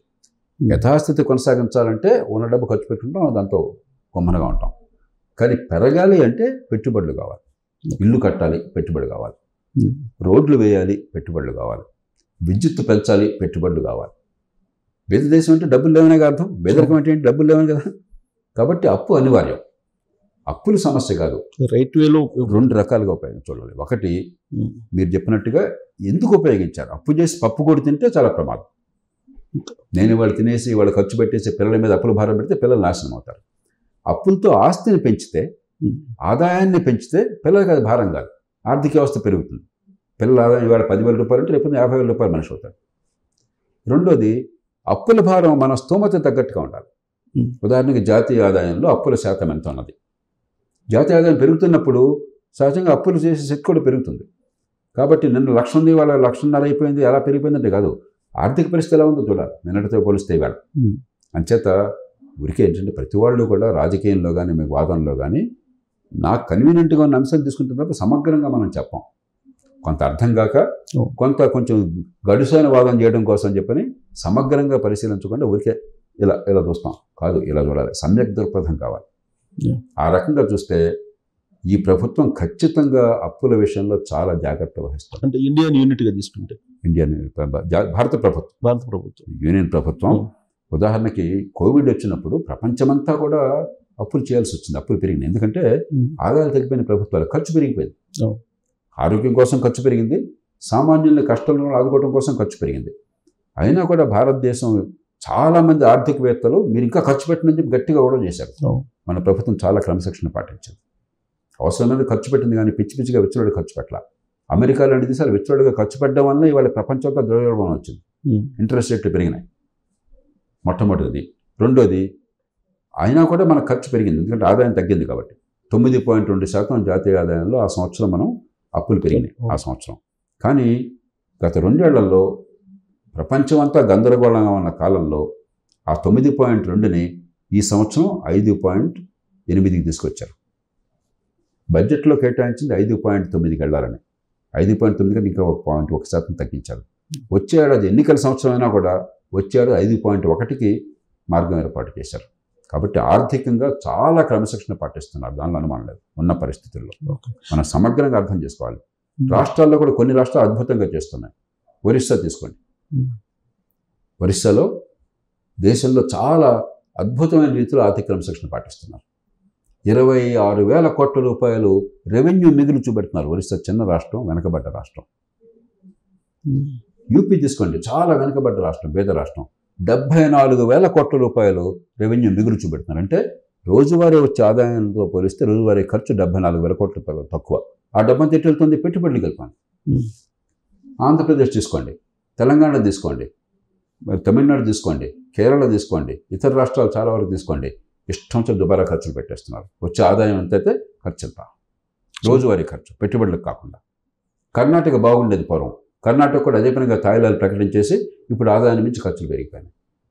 కాబట్టి ఆర్థిక క్రమశిక్షణ జాతీయ స్థాయిలో ఖచ్చితంగా బాగుంది. పార్టీలను పక్కన పెట్టేద్దాం, నిజాయితీగా మాట్లాడదాం. కొన్ని రాష్ట్రాల్లో బాగుంది, కొన్ని రాష్ట్రాలు విశృంఖలంగా ఉన్నాయి. సో తెలంగాణకు వచ్చేటప్పుడు సార్ ఆల్రెడీ ఇప్పుడు కేసీఆర్ దిగిపోయిన తర్వాత రకరకాల అంశాలు బయటకు వస్తాయి. వైట్ పేపర్, కాళేశ్వరం అని వైట్ పేపర్లు రిలీజ్ చేశారు, అన్నిట్లో రిలీజ్ చేశారు. లాస్ట్కి అప్పులు ఎంత ఉన్నాయి, ఆల్మోస్ట్ 7 లక్షల కోట్లు అని వాళ్ళు అంటున్నారు, కాదని వీళ్ళు అంటున్నారు. దాంట్లో నిజమేంది సార్ అసలు? ఇప్పుడు తెలంగాణ ఏర్పడ్డప్పుడు దేశంలో అత్యంత మిగులు ఉన్నటువంటి ధనిక రాష్ట్రం. ఎందుకంటే హైదరాబాద్ మహానగరం గత 20-30 ఏళ్ల కాలంలో చంద్రబాబు నాయుడు గారు, తర్వాత రాజశేఖర రెడ్డి గారు, కాంగ్రెస్ ప్రభుత్వం చేసిన పనుల వల్ల హైదరాబాద్ నగరం బాగా అభివృద్ధి సాధించే ఒక ఆర్థిక కేంద్రంగా తయారైంది. నగరాల నుంచే ప్రభుత్వాలకు ఆదాయం వస్తుంది. ఎప్పుడైతే హైదరాబాద్ నగరం మహానగరం ఆదాయం అంతా చిన్న రాష్ట్రానికే పరిమితమైంది, అక్కడ ఆంధ్రప్రదేశ్ చెంద కాబట్టి అక్కడ నష్టాలు, ఇక్కడ లాభాలు. మిగులు అత్యధికంగా ఉంది. 14 ఆర్థిక సంఘం లెక్కల ప్రకారం 1,16,000 కోట్ల రూపాయలు మిగులు చూపెట్టారు. 5 ఏళ్లలో అంత మిగులు వస్తుందని చెప్పాను. గత 5 ఏళ్లలో, గత 10 ఏళ్లలో ఖచ్చితంగా మౌలిక సదుపాయాలు కొన్ని బాగుపడ్డాయి, పెట్టుబడులు కొన్ని పెరిగినాయి, ఆర్థిక ప్రగతి వచ్చింది. కానీ దుబారా ఖర్చు కూడా చాలా పెరిగింది. రూపాయి పెట్టాల్సింటే 5 రూపాయలు 10 రూపాయలు పెట్టారు. అంటే అసలు డబ్బు అనేది మంచినీళ్ళు కూడా అనకూడదు, మంచినీళ్ళు కూడా చాలా విలువైనటువంటి, చాలా దుబారా చేశారు. దానిలో భాగం ఉదాహరణ కాళేశ్వరం. అంతకుముందు కాంగ్రెస్ ప్రభుత్వం ప్రతిపాదించిన చేవళ్ల ప్రాణహిత కావచ్చు, తర్వాత వచ్చిన కాళేశ్వరం కావచ్చు, మొట్టమొదటి నుంచి గొంతుని పోండి నేను ఒక్కడే, అసెంబ్లీ లోపల బయట కూడా. నేను ప్రకాశం జిల్లాలో ఎకరాకి 2,000 రూపాయలతో ఆనాడు నీటిపారుదల చేసినాడు. దానిలో కూడా 1,000 రూపాయలు గవర్నమెంట్, 1,000 రూపాయలు ప్రజలు, రైతులు సహకార సంఘాలు ఏర్పాటు చేసి రైతులు 100 రూపాయలు మళ్ళీ తిరిగి చెల్లించారు బ్యాంకులకి. 1 రూపాయి కూడా బకాయలేదు. అలాంటిది 5-6 లక్షల రూపాయలు మీరు ఎకరాకి పెట్టి, విద్యుత్తుకి మళ్ళీ బోర్డంతా పంపింగ్ కోసం బోర్డు పెట్టి 1,00,00,000 కోట్ల రూపాయల పథకం తీసుకొచ్చి పెద్దగా ఇరిగేషన్ పెరగకుండా, వ్యవసాయం పెరగకుండా చేస్తే నడ్డి పెరుగుతుంది. ధనిక రాష్ట్రం కాబట్టి రాష్ట్రం సర్వనాశనం కాకపోవచ్చు, కానీ ఖచ్చితంగా అప్పుల్లో కూరుకుపోతుంది. కాబట్టి దుబారా ఖర్చు జరిగినమాట వాస్తవం. అభివృద్ధి జరిగింది, మరుగు సదుపాయాలు బాగుపడ్డాయి, పెట్టుబడులు బాగా వచ్చిన ప్రోత్సహించారు, దాన్ని అభినందించాలి. దుబారా ఖర్చులు కూడా జరిగింది. కాబట్టి దాని చేత ఏమందంటే ఈ రాష్ట్రం ఉండవలసినంత బాగా ఆర్థికంగా లేదు, అయినా కూడా తట్టుకుంటుంది, కొంచెం జాగ్రత్తగా ఉంటాయి. అంటే హైదరాబాద్ ఉంది కాబట్టి తట్టుకునే అవకాశం. ఇప్పుడు కాంగ్రెస్ ప్రభుత్వం ఏం చేసింది? ఈ పరిస్థితి ఇట్లా ఉందని ఇప్పుడు చెప్తున్నారు. అవును, ఇలా ఉందని నిన్న కూడా తెలుసుకో మీకు, నాకు తెలిసే మీకు ఎందుకు తెలియలేదు? మరి ఎందుకు 1,20,000 కోట్ల రూపాయల ప్రతిపాదనలు కొత్తగా తీసుకొచ్చారు మీరు? ఎన్నికల్లో గెలిపిస్తే చాలని చెప్పని 6 గ్యారెంటీలు, ఏడాదికి 1,20,000 కోట్ల అదనపు ఖర్చును ప్రతిపాదించారు. అంటే ఏంటంటే ఎన్నికల్లో నేను గెలిస్తే రాష్ట్రం సర్వనాశనమైనా పర్వాలేదు, రేపొద్దున సాధ్యమైన సాధ్యాలు తర్వాత చూస్తున్నాం. ఎవడైనా డబ్బు ఇస్తాడంటే ఎనుగులు కట్టేయమంటే ఉన్నాం. చాలా ఆర్థిక క్రమశిక్షణ లేకుండా ఉంటుంది. కాబట్టి ఇప్పుడు ఒకరినొకరు తిట్టుకోవటం మానేసి జరిగిందో జరిగిపోయింది. ఇప్పుడు ఏం చేయాలో ఆలోచించాలి. సరిగ్గా ప్రయత్నం చేస్తే ఎప్పటికైనా కొంచెం క్రమశిక్షణ పాటిస్తే, గతం నుంచి పాఠాలు నేర్చుకుంటే తెలంగాణకు మంచి భవిష్యత్తు ఉంటుంది. ఎందుకంటే హైదరాబాద్ నగరం అన్నది ఆర్థికంగా ఎదిగే అవకాశం అన్నది, ప్రజల్లో చైతన్యం అన్నది. కానీ మనం పిచ్చిగా వ్యవహరిస్తే, మీ రాజకీయ ప్రయోజనాల కోసం రాష్ట్ర భవిష్యత్తును బలిపెట్టినట్టయితే ఉన్న కొద్దికి రాష్ట్రం క్షీణించిపోతుంది. రీసెంట్గా తీసుకున్న కొన్ని డెసిషన్స్ ఏంటంటే సార్, ఫార్మా ఇండస్ట్రీస్ని కొంచెం డీసెంట్రలైజ్ చేయాలనేది ఒకటి, తర్వాత హైదరాబాద్ చుట్టుపక్కల కొన్ని టౌన్షిప్స్ ఏదో ఏర్పాటు చేయాలనేది కొన్ని డెసిషన్స్, మెట్రో, ఇలాంటివన్నీ కొన్ని డెసిషన్స్ తీసుకున్నారు. అవి కరెక్ట్ మార్గంలో వెళ్తున్నట్ట? డిసిప్లిన్ ప్రధాన చెప్పాను. మొత్తం మీద ప్రథమ తప్పిదం చేసింది ఏంటంటే రాష్ట్ర ఆర్థిక పరిస్థితి, అవసరాలు, భవిష్యత్తును గమనించకుండా చాలా పెద్ద ఎత్తున హామీలు ఇచ్చారు ఎన్నికల్లో. 1,20,000 కోట్లు అన్ని హామీలు కలిపినట్టయితే ఏడాదికి, అది తప్పు. కానీ అధికారంలోకి వచ్చాక ముఖ్యమంత్రి రేవంత్ రెడ్డి గారు కానీ, ప్రభుత్వం కానీ కాస్త బాధ్యతాయుతంగా ప్రవర్తించే ప్రయత్నం చేస్తున్నారు. ఏంటంటే తొందరపాటు లేకుండా కొంత సంకేతాన్ని ఇచ్చే ప్రయత్నం చేస్తున్నారు. పెట్టుబడులు ఆపము, మిమ్మల్ని ప్రోత్సహిస్తాము, ఆంధ్రప్రదేశ్లో ఏమైంది, పెట్టుబడి వస్తే వాడు పాపం చేసినట్టుగా చూస్తున్నారు వాళ్ళు, అవన్నీ పారిపోతున్నారు వాళ్ళు. ఇక్కడ అలా కాకుండా పెట్టుబడులు మేము ప్రోత్సహిస్తాము, అలాగే మౌలిక సదుపాయాలకు వీళ్ళ మేరకు మేము వినియోగిస్తాం, కొంచెం ఒక ఆర్థికంగా మంచి విధానాలను కొనసాగిస్తామన్న సంకేతాన్ని ఇస్తున్నారు, అది మంచిది. కానీ సమస్య ఏంటంటే ఎప్పుడైతే పెద్ద పెద్ద హామీలు ఇచ్చారో, అసాధ్యమైన హామీలు, డబ్బులు లేని హామీలు, అప్పులు చేసినా కూడా చేరిన హామీలు, రాజకీయంగాను ఆర్థికంగా సంకటం అనివార్యం. ఎందుకంటే అవి హామీలు అమలు చేయకపోతే ప్రతిపక్షాల వాళ్ళు తిడతారు, ఆల్రెడీ స్టార్ట్ అయ్యారు. అమలు చేస్తే రాష్ట్రానికి అప్పులు కూడా పుట్టే పరిస్థితి ఉండదు. కాబట్టి తప్పదు, మనం గతంలో కొన్ని తప్పులు చేస్తే దానికి పర్యవసానం ఉంటుంది, చూద్దాం ఏం జరుగుతుంది చెప్పినది.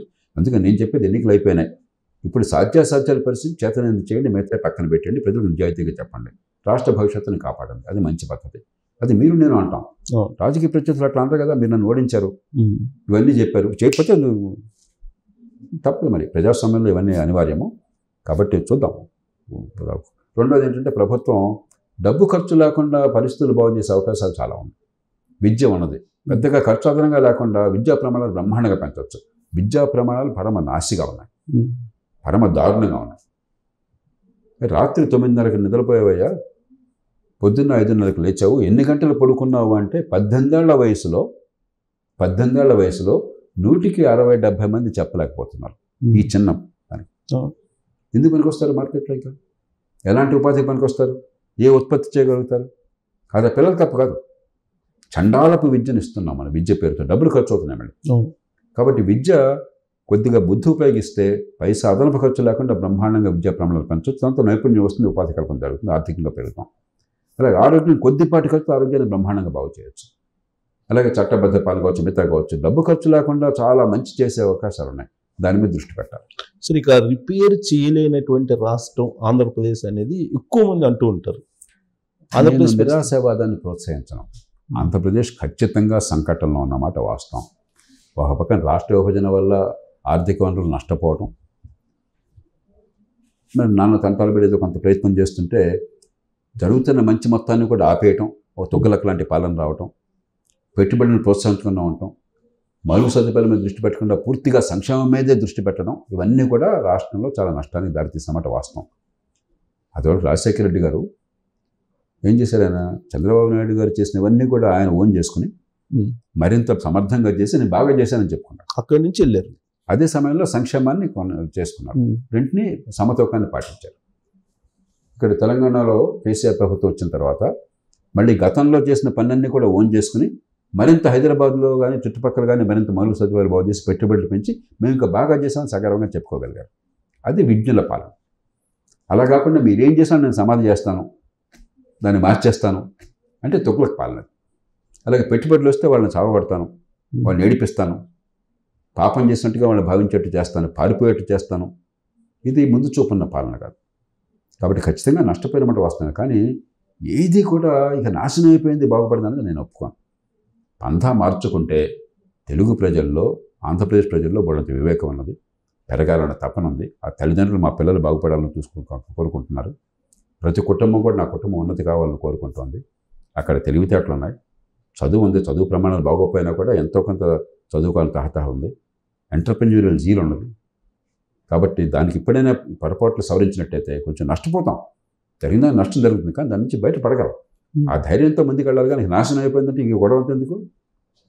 ఆధునిక యుగంలో ఏ పరిస్థితులైనా కూడా ఇప్పటికైనా మనసు పెడితే, ఇప్పటికైనా ప్రజలంతా కలిసి వస్తే, ఎప్పటికైనా కులాలు వర్గాలు పక్కన పెట్టి రాష్ట్ర భవిష్యత్తు, మన యువత భవిష్యత్తు, మన రైతుల భవిష్యత్తు ఆలోచిస్తే ఖచ్చితంగా మంచి చాలా చేయొచ్చు. సో ఒక అంశాన్ని ఇంకొక అంశం ఓవర్లాప్ చేస్తుంటుంది. మేధో సంపత్తి బాగా ఉన్నటువంటి మాట వాస్తవమే ఆంధ్రప్రదేశ్లో, కానీ ఆ మేధో సంపత్తిని కులము, ప్రాంతము ఇది ఓవర్లాప్ చేస్తున్నట్టు అనిపిస్తుందా మీకు ఏపీలో? ఖచ్చితంగా. ఒకప్పుడు నేను పెరిగినాడు, నేను మీ అందరికంటే ఒక 20 ఏళ్ళతో పెద్దవాడు మేము వయసులో.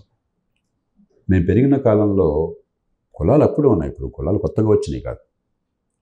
కానీ ఆనాడు ఒక జాతీయ పోరాటము, ఒక జాతీయ భావము, ఆనాటి నాయకత్వంలో ఉన్నటువంటి ఒక ముందు చూపు, హేతుబద్ధమైన ఆలోచన వల్ల కులాల ప్రస్తావన తేవడం కానీ, కులాల కారణంగా సమాజం చర్చ కానీ చాలా నీచంగా భావించేవారు. కులానికి అతీతంగా పెరగటం, మా తరంలో చాలామంది అసలు ఏ కులమో తెలియకుండా పెరిగాం, అసలు ఆ కులం ఏంటో తెలియకుండా పెరిగాం.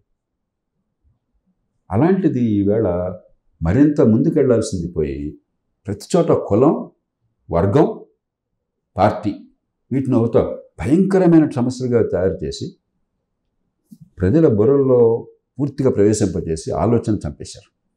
నేను తెలుగు ప్రజల్ని మళ్ళీ మళ్ళీ కోరుతున్నా, ఒక్కరోజు కులం పోతుందని నేను అంటాను. కాలక్రమేణా యువత వాళ్ళ కాళ్ళ మీద వాళ్ళు నిలబడి జీవిత భాగస్వామిని కులం ప్రాతిపదికన కాకుండా తమ ఆనందం ప్రాతిపదికన, తన భవిష్యత్తులో ఆనందం ప్రాతిపదికన ఎంచుకోవడం మొదలెడితే క్రమక్రమంగా 2-3 తరాల్లో కులం ప్రభావం పోతుంది. కానీ ఈవేళ మీరు ఒక్కటే ఆలోచించండి, కులం పేరుతో వీళ్ళంతా కూడా మిమ్మల్ని నిత్యంలాగా వాడి మెట్లెక్కి మీ నెత్తినెక్కి తొక్కుతున్నారు తప్ప మీ కులాలకు నిజంగా మంచి జరిగిందా? ఫలానా కులం నా పార్టీ అనుకుంటున్నారు మీరు. టీడీపీ అంటే కమ్మ వాళ్ళ పార్టీ అని మీరంతా అనుకుంటున్నారు. వైకాపా అంటే రెడ్ల పార్టీ అని మీరంతా అనుకుంటున్నారు. జనసేన అంటే ఆ కాపుల పార్టీ మీరంతా అనుకుంటున్నారు. గుండె మీద చేసి చెప్పండి, మీ నిజంగా మీ కులాల్లో మీరు నమ్మినటువంటి పార్టీ కులం పేరుతో వచ్చిన పార్టీ వల్ల మీ అందరి జీవితాలు బాగుపడుతున్నాయా? మీరు సమితులు అవుతున్నారు వాళ్ళని పెంచడం కోసం, తెలియనటువంటి ఉద్రేకలను పడిపోయి. రెండోది, మీకు పిల్లల చదువు కావాలని చెప్పంటే మీరు మొట్టమొదటి ఆలోచించి బాగా చదువు చెప్పే పంతులు గారు కావాలా, లేకపోతే నా కులం కాదని పొట్టకొస్తే అష్టకులం కావాలా? మీరు ఆలోచించుకోండి. మనకి అనారోగ్యం వస్తే కుటుంబంలో ఎవరికైనా ఆపరేషన్ కావాలంటే ఆపరేషన్ చేసి ప్రాణాలు కాపాడే వైద్యుడు కావాలా, నీ కులం వాడు కాబట్టి కత్తి పెడితే ప్రాణం తీసేవాడు కావాలా? మీకు ఏది ముఖ్యం ఆలోచన? కులాన్ని మించి మీ కుటుంబం అవసరం, మీ ఆర్థిక భవిష్యత్తు అవసరం. కులం ఒకసారి పోతుందని అంటలా, కానీ కులాన్ని పెద్దదిగా చేసి మీ కుటుంబాన్ని మిమ్మల్ని నాశనం చేసుకోబోకండి. మీకు లాభం ఏంటో ఆలోచించుకోండి. ఇంగిత జ్ఞానంతో కూడిన స్వార్థం కావాలి. అది ఉన్నట్టయితే క్రమక్రమంగా మారుతుంది. నాకు ఆ విశ్వాసం ఉంది. ప్రజల్లో ఈ మూర్ఖత్వాన్ని ఈ పార్టీలు కొంతమేరకు పత్రికలు ప్రవేశపెట్టినా కూడా దాని నుంచి ప్రజలు బయటపడతారన్న నమ్మకం నాకు చాలా ఉంది. సార్, మీకైతే పాజిటివ్ దృక్పథంలో ఆలోచిస్తున్నారు సార్. మేము రెగ్యులర్గా, నేను 26 సంవత్సరాల నుంచి జర్నలిజంలో ఉన్నా, అక్కడ నాటినటువంటి కుల భావం ఆ విషయం లాగా పాయిజన్ లాగా ఎక్కిచ్చారు. దాంట్లో నుంచి భావోద్వేగాలు కనిపిస్తున్నాయి. కాదంటే సుబ్రావు గారు, అంటే ఇప్పుడు 2 మార్గాలు.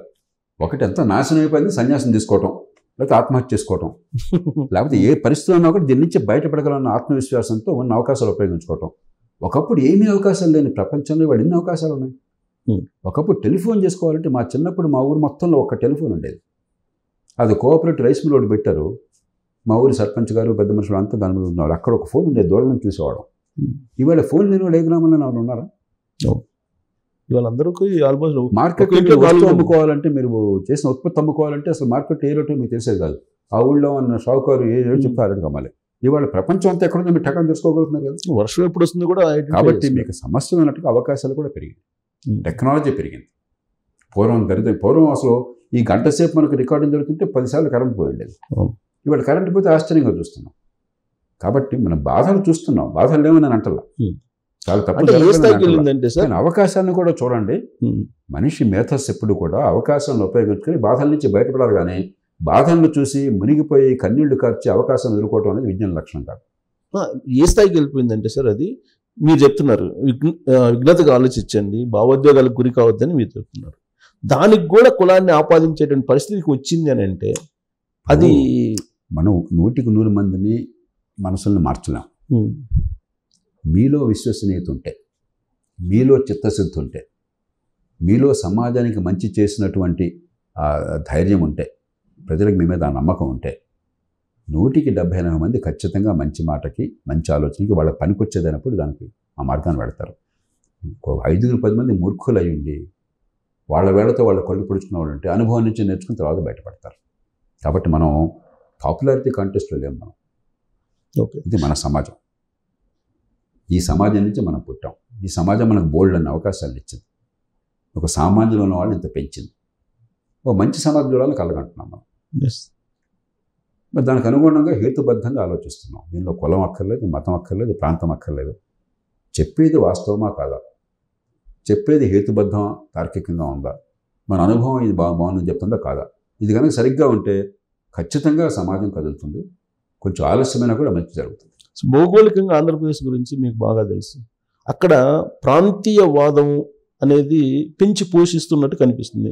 సో అది కూడా ప్రభావం చూపిస్తుంది రాబోయే రోజుల్లో. అందుకని ఇప్పుడు అసమానతలు ప్రాంతీయంగా అనివార్యంగా ఉంటాయి. ఉత్తరప్రదేశ్ చూడండి, గతంలో ఏమనుకునే వాళ్ళం, అయ్యా 26 కోట్ల జనాభా, అత్యంత దుర్భరమైన దారిద్ర్యము, విపరీతమైన అవినీతి, గోండా రాజ్యము, కులతత్వం, ఇక ఆ రాష్ట్రం బాగుపడదు అనుకున్నాం. ఒక్క మనిషి ఏ పార్టీ ఎలాంటి వాడు పక్కన పెట్టండి.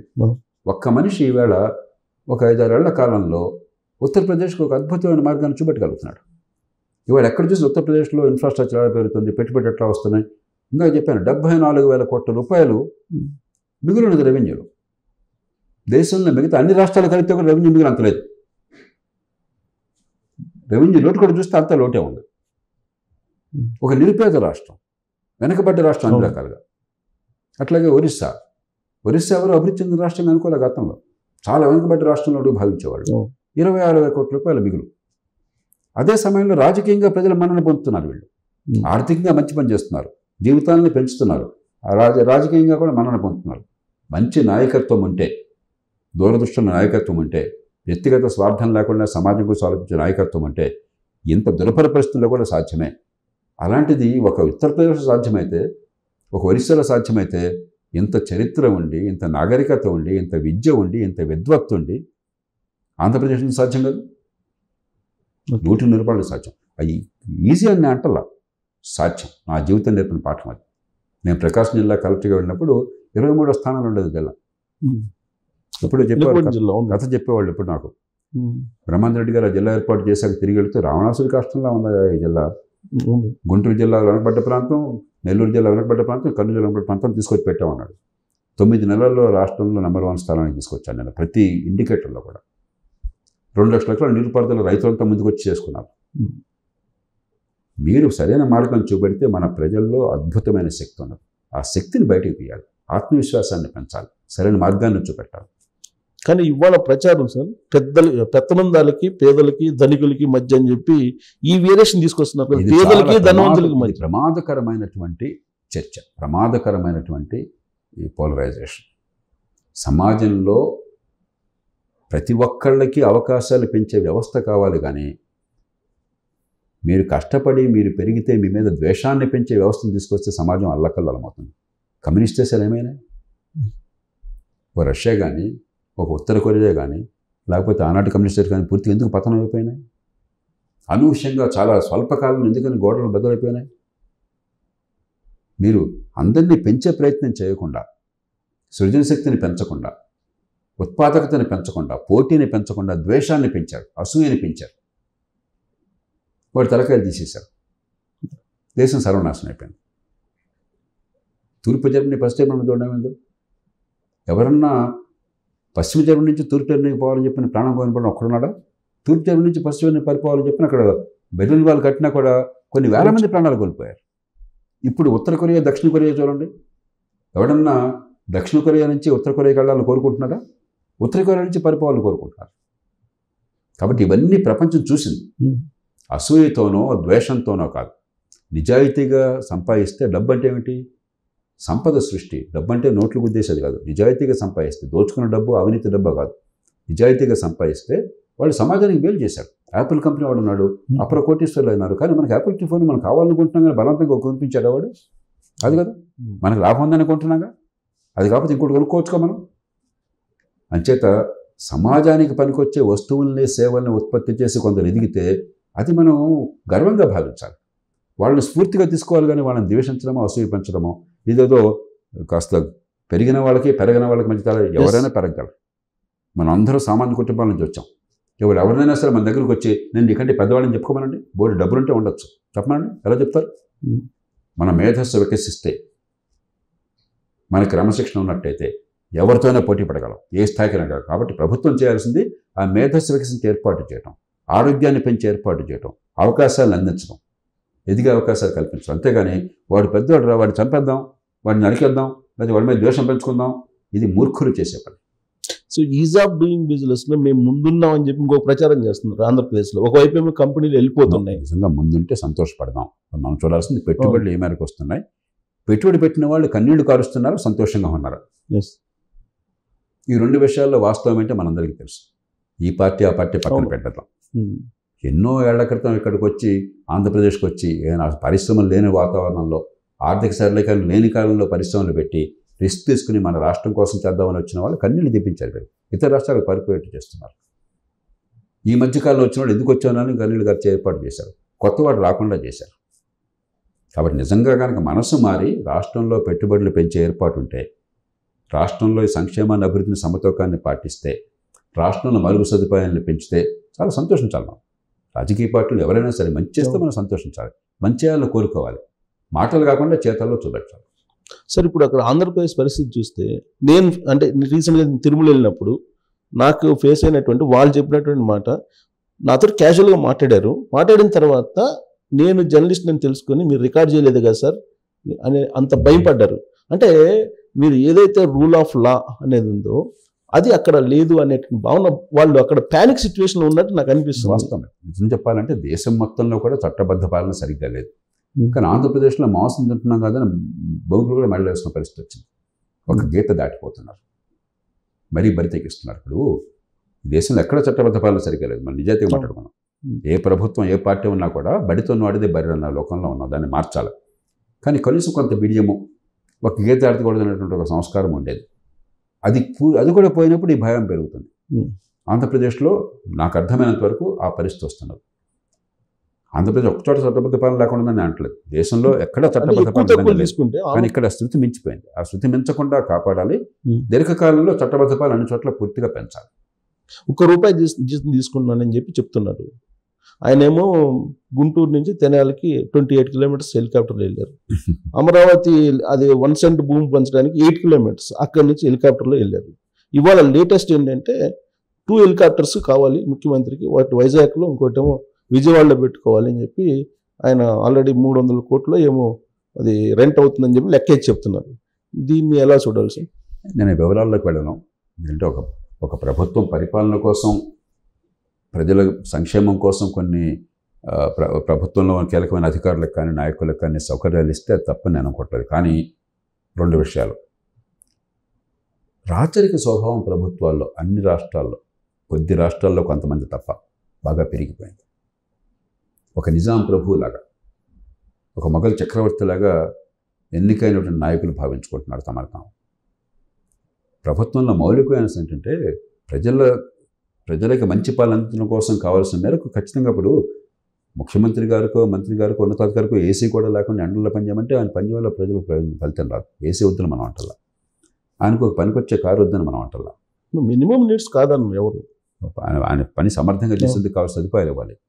కానీ 15 లక్షలతో 20 లక్షలతో కారు వచ్చేది 70 లక్షల రూపాయల కారు కావాలన్నా మీకు? ఇక్కడ మనం హాయిగానే ఉన్నాం కదా, కోట్లు ఖర్చు పెట్టలేదు. ఇక్కడ అవసరమైతే ఏసీ వేసుకుంటున్నాం కదా. 10-20 కోట్ల రూపాయలతో మీ ఆఫీస్ రూమ్ కావాలన్నా మీకు? దుబారా ఖర్చు అక్కర్లేదు, రాచక స్వభావం అక్కర్లేదు. మనకేమిటంటే ప్రజాధనాన్ని చాలా చులకనగా, చాలా అవమానంగా ప్రజల డబ్బు అని చెప్పంటే దానికి అసలు లెక్కే లేదు మనకి. ప్రభుత్వంలో మొట్టమొదటి సూత్రం ఏంటంటే సొంత డబ్బును ఖర్చు పెట్టడంలో ఎంతటి జాగ్రత్తని పాటిస్తారో ప్రజాధనం ఖర్చులో అంత జాగ్రత్తని పాటించాలి. ఎన్టీ రామారావు గారు గొప్ప ఉదాహరణ. ఆయన కారు బాగా పనిచేయట్లేదు, పాత కారు, డొక్కు కారు అయిపోయింది, పికప్ రావటం లేదు. మరి ఏదో ముఖ్యమంత్రి అనగానే థ్రెట్స్ ఉంటాయి, నక్సలైట్ థ్రెట్ ఉంటుంది, మరో థ్రెట్ ఉంటుంది, అఘాయిత్యానికైనా పాల్పడవచ్చేమో అని సెక్యూరిటీ వాళ్ళు గొడవ చేశారు, ఇంటెలిజెన్స్ వాళ్ళు. కారు మంచిది కావాలండి, పికప్ బాగోలేదు, రిస్క్ అయిపోతుందని చెప్పని. నేను ఆయనకి ఏమండి కారు కొందామంటే 2 లక్షల రూపాయలు ఆ రోజుల్లో కారు, అంబాసిడర్ డొక్కు కారు అది 2 లక్షలు పోయేది. 2 లక్షల రూపాయలు కారు కొందామంటే డబ్బులు వేస్ట్ చేయ ప్రకాశం రిపేర్ చేస్తే పోలా అని చెప్పి రిపేర్ చేయించాడు ఆయన. అక్కడ ఆ రోజుల్లో ఓల్డ్ జిఏడి అనేవాళ్ళు, పాత సెక్రటరీలో మధ్యలో ఉండేది. అక్కడ సీఎం, కొంతమంది సీఎం ఉండేవాళ్ళు. అక్కడ సీఎం బ్లాక్కి వెళ్తే ముఖ్యమంత్రి గారికి అక్కడ ఆఫీస్గా దాన్ని చేయడం కోసం చెప్పి మేము పెట్టిన ఖర్చు 10,000 రూపాయలు. అది కూడా నా బలవంతం మీద పెట్టిన ఖర్చు. అది పూర్తిగా కింద ఈ పాత డొక్కు పట్టినటువంటిది ఏదో ఒక మనకు ఏమిటి నులక, ఆ నులకది ఇది ఉండేది, ఆ డస్ట్ అది ఉండి బాగా దగ్గు, ఎలర్జీ అంతా వచ్చేస్తాం ముఖ్యమంత్రి గారికి, నాకు, మా అందరికి కూడా. అప్పుడు నేను గట్టిగా గొడవ చేసి అది తీసేసి వినాల్ ఫ్లోరింగ్ ఇస్తే మాకు 10,000 15,000 అయింది, అంతే ఖర్చు. ఒక్క పైసా వేరే ఖర్చు లేదు. ప్రజల్ని ప్రేమించేవాళ్ళు ప్రజాధనాన్ని చాలా పవిత్రంగా భావిస్తారు.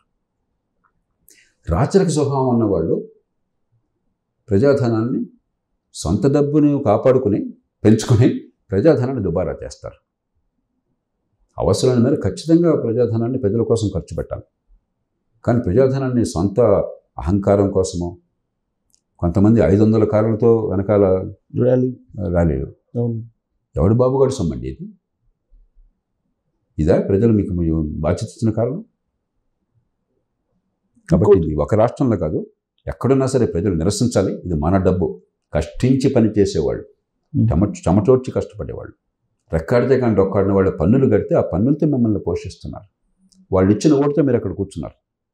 ఒంటి దగ్గర పెట్టుకున్న అధికారులు కానీ ఎన్నికైన వాళ్ళు కానీ ప్రవర్తించడం అవసరం. జగన్మోహన్ రెడ్డి సీఎం కాగానే చేసిన పని ప్రజావేదిక కూల్చేయటం. ఆ తర్వాత లేటెస్ట్ 3 రాజధానులు అని చెప్పి వైజాగ్లో 450 కోట్లు పెట్టి సుమారుగా అక్కడ రిషికొండలో ఒక క్యాంప్ ఆఫీస్ కట్టడం. ఇవన్నీ ఎలా తీసుకోవాలి? పరిపాలనలో భాగంగా తీసుకోవాలా? వ్యక్తుల్లోకి నేను ఇప్పుడు ఈ విషయాలన్నీ మీకు తెలుసు, ప్రజలకు తెలుసు. నేను ఈ వ్యక్తుల వివాదాలకు వెళ్ళదలుచుకోలేదు. కానీ ఖచ్చితంగా పరిపాలన గాడి తప్పింది, సంక్షేమ అభివృద్ధి సమతూకం దెబ్బతిన్నది, చట్టబద్ధ పాలన మరింత క్షీణించింది. ఇది రాష్ట్ర భవిష్యత్తుకి, సమాజ భవిష్యత్తుకి మంచిది కాదు. పంథా మార్చుకోవటం చాలా అవసరం. ఒకటి సార్, నేనిచ్చా 250 సార్లు నేను బటన్ నొక్కా, నేనిచ్చా, నా డబ్బులు ఇచ్చా అన్నట్టుగా అది ప్రచారం బలంగా చెప్తున్నారు ప్రజలు. కాదు, చాలా రాష్ట్రాల్లో ఈ దేశంలో ఇదంతా నేనేదో చేస్తున్నాను మరి రాత్రి స్వభావం. ఒక చక్రవర్తి మనకేదో దానం ఇచ్చినట్టుగా మనం ఆయనకు భృత్యులుగా ఆయన ఊడిగం చేయాలన్న భావాన్ని బాగా పెంచి పోషిస్తున్నారు. ప్రజల్లో ఉన్న అమాయకత్వాన్ని, పేదరికాన్ని, అవిద్యని ఆసరాగా తీసుకుని ఇదంతా వాళ్ళది ఇచ్చినట్టుగా భ్రమ కల్పిస్తున్నారు. దీనిలో అన్ని పార్టీల పాత్ర ఉంది. కొన్ని పార్టీలు చాలా ఎక్కువగా ఉన్నాయి, కొందరు వ్యక్తులు మరీ ఎక్కువగా చేస్తున్నారు, కొందరు తక్కువ చేస్తున్నారు. కానీ అపరిపక్వమైన ప్రజాస్వామ్యానికి చిహ్నం ఇది. మళ్ళీ మీరు చూస్తే నవీన్ పట్నాయక్ గారు ఒరిస్సాలో ఈ భాష చాలా తక్కువ ఉంటుంది. ఆర్భాటం, ప్రచారం ఉండదు, చాలా సింపుల్గా. అది సంస్కారానికి, హుందాతనానికి చిహ్నం. మిమ్మల్ని చరిత్ర గుర్తుంచుకునేది మీరు చెప్పే ప్రగల్భాలను బట్టి, లేదా నేను ఇచ్చానన్న మాటలను బట్టి కాదు. మీ వల్ల చరిత్రగతి మారినట్టయితే, తర్వాత తరం భవిష్యత్తు నిజంగా సుందరంగా మలిచినట్టయితే చరిత్ర ఎల్లకాలం గుర్తుంచుకుంటుంది. అది లేకపోతే మీరు ఎంతకాలం రాజ్యం చేసినా కూడా అధికారంలో మీ కాళ్ళు మొక్కే ప్రయత్నం చేస్తారు, బయటికి వెళ్ళగానే తెచ్చుకుంటారు. విచిత్రంగా సార్, వాళ్ళు చెప్పడమే కాదు, పబ్లిక్ కూడా మా జగన్మోహన్ రెడ్డి ఇచ్చారు, లేదంటే మా చంద్రబాబు నాయుడు ఇచ్చారు, లేదంటే ఇలా చెప్పుకోవటం, అది దానికి కారణం ఇందాక చెప్పాను నేను. అధికారం కేంద్రీకరణ జరిగినప్పుడు మన డబ్బు మనకేం కావాలన్న స్పృహ జనానికి లేదు. కాబట్టి బాంఛన్ కాల్ముక్త ఆయన దానం చేశాడు, నేను పుచ్చుకున్నాను అన్న భావన చాలామంది మనసులో కాదు. కానీ ఈ మధ్య కొంచెం మారుతాం. ఈ మధ్య భేద వర్గాల్లో కూడా ఎవడు బాబుగాడు సొమ్ము మందబ్బే కదా అని చెప్పిన భావన వస్తుంది. అది రావాలి, అది ఇంకా పెరగాలి. రెండోది, ప్రజాస్వామ్యం కేవలం మనకి ఓటుకి, ఎలక్షన్ అయిన తర్వాత నిరసనలకి, రాస్తారోకలకి పరిమితమైంది. ప్రజాస్వామ్యంలో లోతైన అవగాహన, దాని దగ్గర సంస్థాగత ఏర్పాట్లు, మన పరిణితి పొందేటువంటి చర్చ జరగట్లేదు. చివరికి మీడియాలో కూడా ఈ పోలరైజేషన్ని పెంచి కులాల మధ్య, పార్టీల మధ్య, ప్రాంతాల మధ్య, మతాల మధ్య ఒక సంఘర్షణ వాతావరణం తీసుకొచ్చి ఉద్రేకాన్ని రెచ్చగొట్టడం తప్ప ప్రశాంత వాతావరణంలో ఆలోచన పెంచి మన జీవితం ఏమిటి, మన పిల్లలు ఏమిటి, మన కుటుంబం ఏమిటి, మన చుట్టూ ఉన్న సమాజం ఏమిటి, ఆ సమాజానికి మనకు మధ్య సంబంధం ఏమిటి, ప్రభుత్వం ఏం చేయాలి, ఏం చేయకూడదు, ఏం చేస్తోంది, ఎట్లా చేయాలి, దాని మీద చర్చ జరగడం. కాబట్టి క్రమక్రమంగా మనలాంటి వాళ్ళు జరిగింది ఏంటంటే ఉన్నంతలో మనం సమస్యల భాగం కాకుండా పరిష్కారంలో భాగం కావడం కోసం ప్రయత్నం చేయడం, నిర్భయంగా, నిజాయితీగా, ద్వేషరహితంగా, హేతుబద్ధంగా మనం కొన్ని ఆలోచనలు పెంచే ప్రయత్నం చేయడం. సార్, జనరల్గా మనం ఏమంటామంటే మనకు 4 పిల్లర్స్ అంటారు కదా సొసైటీకి. ప్రజలు ఆలోచించాలి, ప్రజలు మారాలి అంటారు. ఈ 4 పిల్లర్స్లో ఎగ్జిక్యూటివ్ సిస్టమ్ అనేది చాలా బలమైనటువంటి ఇది కదా. అసలు ఆ ఎగ్జిక్యూటివ్ సిస్టమ్ ఉందా లేదా అనే పరిస్థితికి ఇవాళ కనిపించట్లేదా? అది ఏమైందంటే ప్రభుత్వంలో ఉన్న వాళ్ళు రాజు మించిన రాజభక్తి చూపెట్టడం అలవాటైపోయింది. కొన్ని సందర్భాలు దానివల్ల ప్రభుత్వాలకు కూడా నష్టం జరుగుతుంది.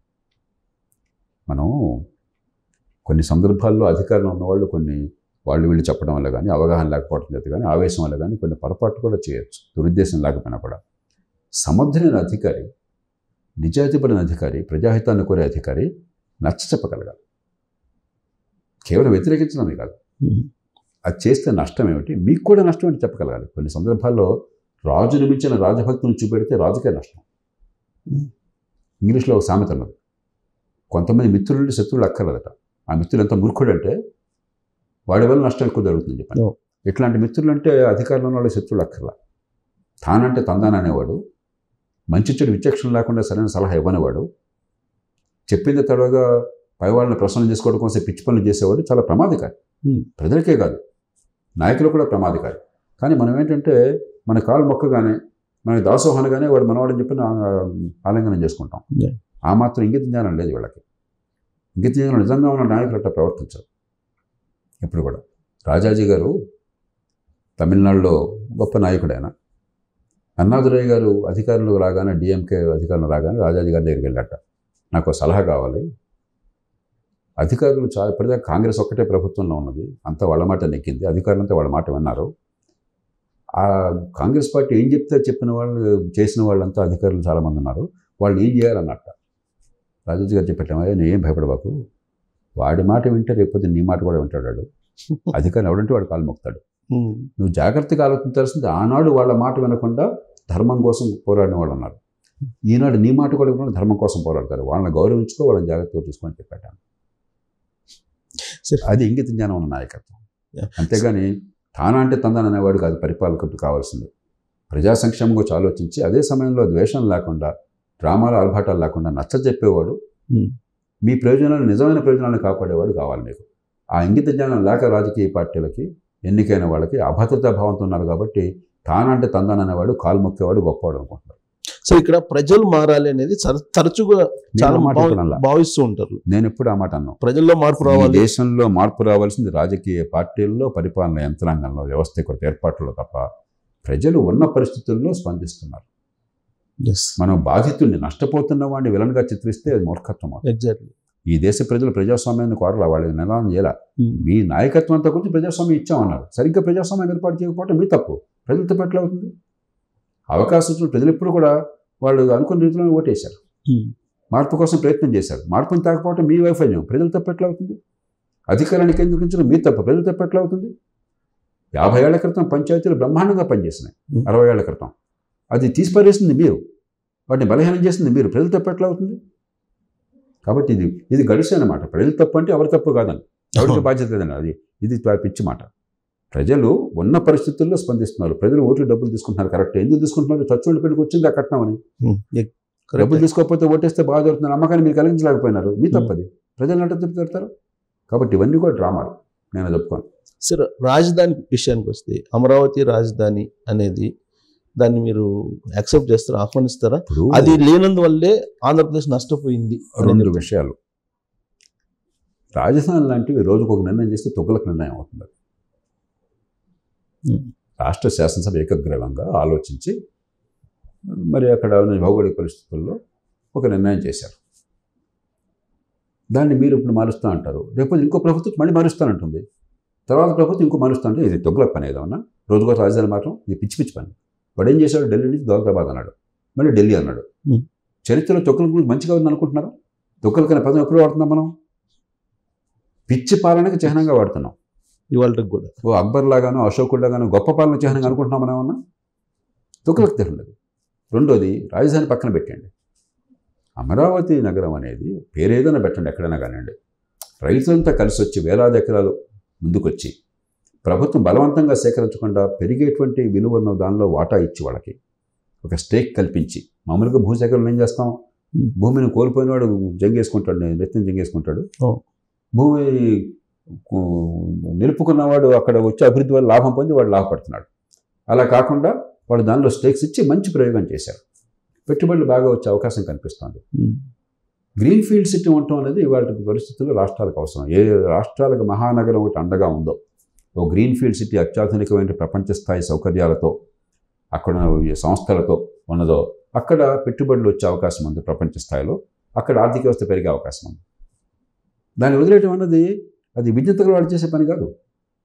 ఎట్లాగైతే హైదరాబాద్ నగరంలో రాజశేఖర రెడ్డి గారు మరింతగా పెంచి ఆయన కీర్తి పొందారు, ఎట్లాగైతే కేసీఆర్ గారు మరింతగా పెంచి కీర్తి పొందారు, ఎట్లాగైతే రేవంత్ రెడ్డి గారు కాంగ్రెస్ ప్రభుత్వం మరింత పెంచి కీర్తి పొందాలని ప్రయత్నం చేస్తున్నారు, అది విజ్ఞాన లక్షణం. కీర్తి మీ ఖాతాలో వేసుకోండి, రాజకీయంగా వాళ్ళని విమర్శించుకోండి, దానిలో ప్రజలు మీరు చూసుకుంటారు. కానీ మొహమ్మద్ కోపంతో ముక్కును కోసేవాడు విజ్ఞుడు కాదు. కాబట్టి 2 రకాలుగా గ్రీన్ ఫీల్డ్ సిటీ ఆపటం చాలా పొరపాటు, రోజుకు ఒక తెక్క తిన్న ఉన్న భావనగా తుగులుగా పరిపాలన చేయడం కూడా పొరపాటు. ఇంకోటి సార్, ఇటీవల SBI ఇచ్చిన ఒక రిపోర్ట్లో 2029కి 25 లక్షల కోట్ల రూపాయల ఆదాయాన్ని తీసుకొచ్చేటువంటి వనరుగా అమరావతి రాజధానిని అంచనా వేసింది. అంటే ఆ 25 లక్షల కోట్ల రూపాయల నష్టానికి ఇప్పుడుండే ప్రభుత్వం బాధ్యత వహించాలా? ఇప్పుడు మీరు బాధ్యత వహించాలన్నా లేకపోయినా రాజకీయంగా మనం నిర్ణయం చేసుకున్నాక మంత్రాంతం నొప్పులతో వచ్చిన పట్టాలి. ప్రజలు ఓటేశారు స్వచ్ఛందంగా. ఇప్పుడు ఈ 5 ఏళ్ల పరిపాలన నుంచి ప్రజలు పాఠాలు నేర్చుకోవాలి, ఏం కావాలో తెలుసుకోవాలి. మనం కోరాల్సింది సంక్షేమము కావాలి, అభివృద్ధి కావాలి. దీర్ఘకాలంలో ఎదిగే అవకాశాలు కల్పించకుండా, ఉపాధి కల్పన లేకుండా, ఆదాయాలు పెంచే ఏర్పాటు లేకుండా, నైపుణ్యం రాకుండా, పెట్టుబడులు రాకుండా, మౌలిక సదుపాయాలు పెరగకుండా రాష్ట్రం అధోగతి అవుతుంది. కాబట్టి ఈ రెండు సమతూకాన్ని పాటించే ఏర్పాటు కావాలి. జరిగిన దాని అనుభవం నుంచి పాఠాలు నేర్చుకోవాలి. గతంలో ఎన్నో తప్పులు జరిగిన ఈ దేశంలో లైసెన్స్ రాజ్యంలో అసలు పెట్టుబడులు లేకుండా ఆపేశారు. పొరపాటు పెట్టుబడి పెడితే వాళ్ళు పాపాత్మలుగా చిత్రించారు ఈ దేశంలో. ఒకప్పుడు 97.75% ఆదాయ పన్ను పెట్టారు. 97.75%. 2 లక్షల రూపాయలు దాటితే ఇందులో 85% ఏమో పన్ను, దానిపైన 15% సర్చార్జీ, 2 కలిపి 97.75. ఏమాత్రం మెడమే తలకాయన పని చేస్తారా? ఈ దేశంలో జరిగింది. ఆ తప్పుల నుంచి ఇప్పుడు జరిగిన దానికి ఏం చేయాలి? జైల్లో పెట్టగలం వాళ్ళని, అయిపోయింది కదా. రాజ్యాంగబద్ధంగా నిర్ణయాలు చేశారు వాళ్ళు, ఆ హక్కు ఉంది. మనం పౌరఫట్టం ఇచ్చాం వాళ్ళకి, ఓటు ఇచ్చాం మనం వాళ్ళకి, నిర్ణయాలు చేశారు, తప్పు నిర్ణయాలు. మనకు ముందు చూపు లేకపోయింది. ఇప్పుడు నేర్చుకుందాం, నేర్చుకుందాం. సరే, ఇక్కడ ఆంధ్రప్రదేశ్కి వచ్చేటప్పటికి నాడు నేడు విద్యను సమూలంగా మార్చేసాము, ప్రపంచ స్థాయికి తీసుకెళ్తున్నాం ఇక్కడ స్టూడెంట్స్ అనేది ఒకటి చెప్తున్నారు. అలాగే లండన్ తరహా వైద్యం మేము తీసుకొచ్చాము ఇక్కడ ఆంధ్రప్రదేశ్లో అంటున్నారు. ఆ రెండు సెక్టార్స్ మీద మార్పులు గమనించారు సార్ మీరు? విద్యకి చాలా ఖర్చు పెడుతున్నారు. చాలామంది ఏంటంటే ఆప్ నుంచి ఢిల్లీ నుంచి ఇవన్నీ వచ్చిందంటే స్కూల్ బిల్డింగ్ బ్రహ్మాండంగా సర్వాంగ సుందరంగా చేస్తే విద్య బాగా వచ్చినట్టుగా భావిస్తున్నారు. కాదు, ఖర్చు విద్యకు చాలా ఖర్చు అవుతుంది. ఆంధ్రప్రదేశ్లో 90,000 రూపాయలు దాటింది ఖర్చు తలసరి. కానీ విద్యా ప్రమాణాలు ఏమి బాగుపడటం లేదు, తెలంగాణలో అంతే. కాబట్టి మన శ్రద్ధ ఎంత ఖర్చు పెట్టామన్న దానికంటే ప్రమాణాలు బాగుపడేందుకు ఏర్పాట్లు జరగాలి. ఫ్యామిలీ డాక్టర్ ఒకటి, ఇంకోటి ఏంటి సార్, ప్రధానమైన సమస్య మీ వైపు నుంచి క్లారిటీ రావాల్సిన, సమాజానికి అర్థం కావాల్సింది, ఈ టైటిల్ డీడింగ్ అనేది ఒకటి తీసుకొచ్చారు సార్ ఆంధ్రప్రదేశ్లో. నేను దాన్ని అధ్యయనం చేయాలి. నాకు చెప్పారు, ఆస్తుల విషయంలో, ఆస్తి హక్కుల విషయంలో చాలా ఆచితూచి వ్యవహరించాలి. కొన్నాళ్ళకి మందేస్తే ఉన్నాళ్ళు కూడిపోకూడదు. ఆంధ్రప్రదేశ్లో తెలంగాణతో పోలిస్తే, నిజాం ప్రాంతంతో పోలిస్తే తేడా ఏంటంటే, బ్రిటిష్ వాళ్ళ కాలం నుంచి సమగ్రమైన సర్వేలు, సెటిల్మెంట్ జరిగాయి. ల్యాండ్ రికార్డులు మొత్తమే చాలా సమర్థంగా ఉన్నాయి. దాన్ని ఉపయోగించుకుని ఎలా బాగు చేయాలని ఆలోచించాలి. కానీ వ్యవస్థ మొత్తాన్ని హడావిడిగా అడ్డగోలుగా మార్చేసి రేపొద్దున అస్తవ్యస్తం చేస్తే చాలా ప్రమాదంలో పడతాం. నేను లోతుగా అధ్యయనం చేయలేదు కాబట్టి ఎందుకంటే ప్రస్తుతం అంటే ఏం లేదు sir, original documents government hand over చేయాలి. దాంట్లో టైటిల్ డీడింగ్, దానికి సంబంధించి ఏదైనా లోన్ తీసుకోవడానికి వాళ్ళు పర్మిషన్ ఇస్తారు, దాన్ని తీసుకుపోయి సచివాలయంలో చూపిస్తే క్లియర్ చేస్తారు అనేది దాని కాన్సెప్ట్. నేను పూర్తిగా అధ్యయనం చేయకుండా దాని గురించి మాట్లాడాను. కానీ నేను చెప్పేదల్లా ఏంటంటే, ఇంత కీలకమైన విషయాల్లో తొందరపాటు తగదు, ఆచితూచి వ్యవహరించాలి. అందున బ్రిటిష్ ఇండియాలో మెడ్రాస్ ప్రెసిడెన్సీలో భాగంగా ఉన్నట్టు ఆంధ్రప్రదేశ్లో సమగ్ర సర్వేలు గతంలో జరిగేవి. ఇప్పుడు అలాంటి సమగ్ర సర్వే ఇంకోసారి జరిగినట్టుగా నాకు తెలియదు. సమగ్ర సర్వే జరగలేదు సార్, కానీ పట్టా పుస్తకాలు ఇచ్చారు, నాకు కూడా ఇచ్చారు. దాంట్లో జగన్మోహన్ రెడ్డి బొమ్మ ఇవన్నీ వేస్తున్నారు, నా పట్టాదారు పాస్ పుస్తకాలు. దాన్ని మీరు ఎలా చూస్తారు? అధ్యయనం చేయకుండా నేను మాట్లాడాను. సరే, పేర్లు బొమ్మలు వేసుకోవటం మనం చూసాం కదా, ఈ దేశంలో సుక్ష సాంప్రదాయం ఒకటి ఉన్నది. వాళ్ళ పేర్లతో వాళ్ళు ఇచ్చామని చెప్పుకోవటం కానీ, వాళ్ళ పేర్లతో బొమ్మలు వేయటం కానీ, ఇది మనకి నాగరికత ఉన్నటువంటి ప్రజాస్వామ్యాల్లో, పరిణతి చెందిన ప్రజాస్వామ్యాలు ఎప్పుడు ఉండదు.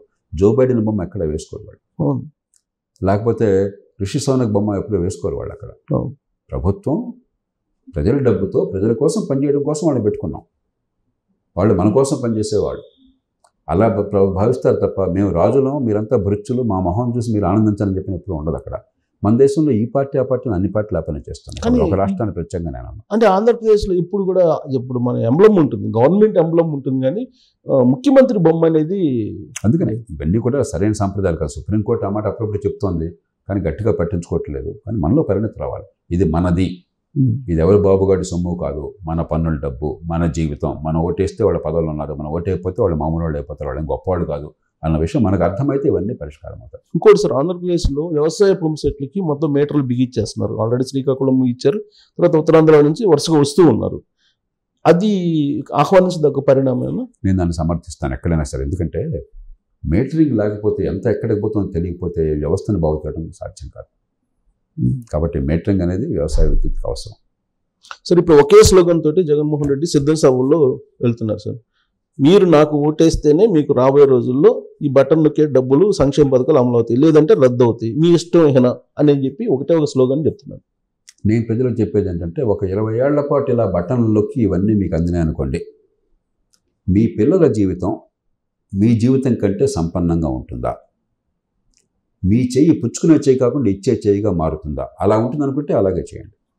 అలా కాదు, ఎల్లకాలం పుచ్చుకునే చెయ్యిగానే ఉంటుంది, మా పిల్లలు కూలీలుగా ఉంటారు, బేదల పిల్లలు బేదలుగానే ఉంటారు, ఎదిగే అవకాశం ఉండదు అనుకున్నట్టయితే ఇది పద్ధతి కాదు. సంక్షేమాన్ని అభివృద్ధితో కలపాలి.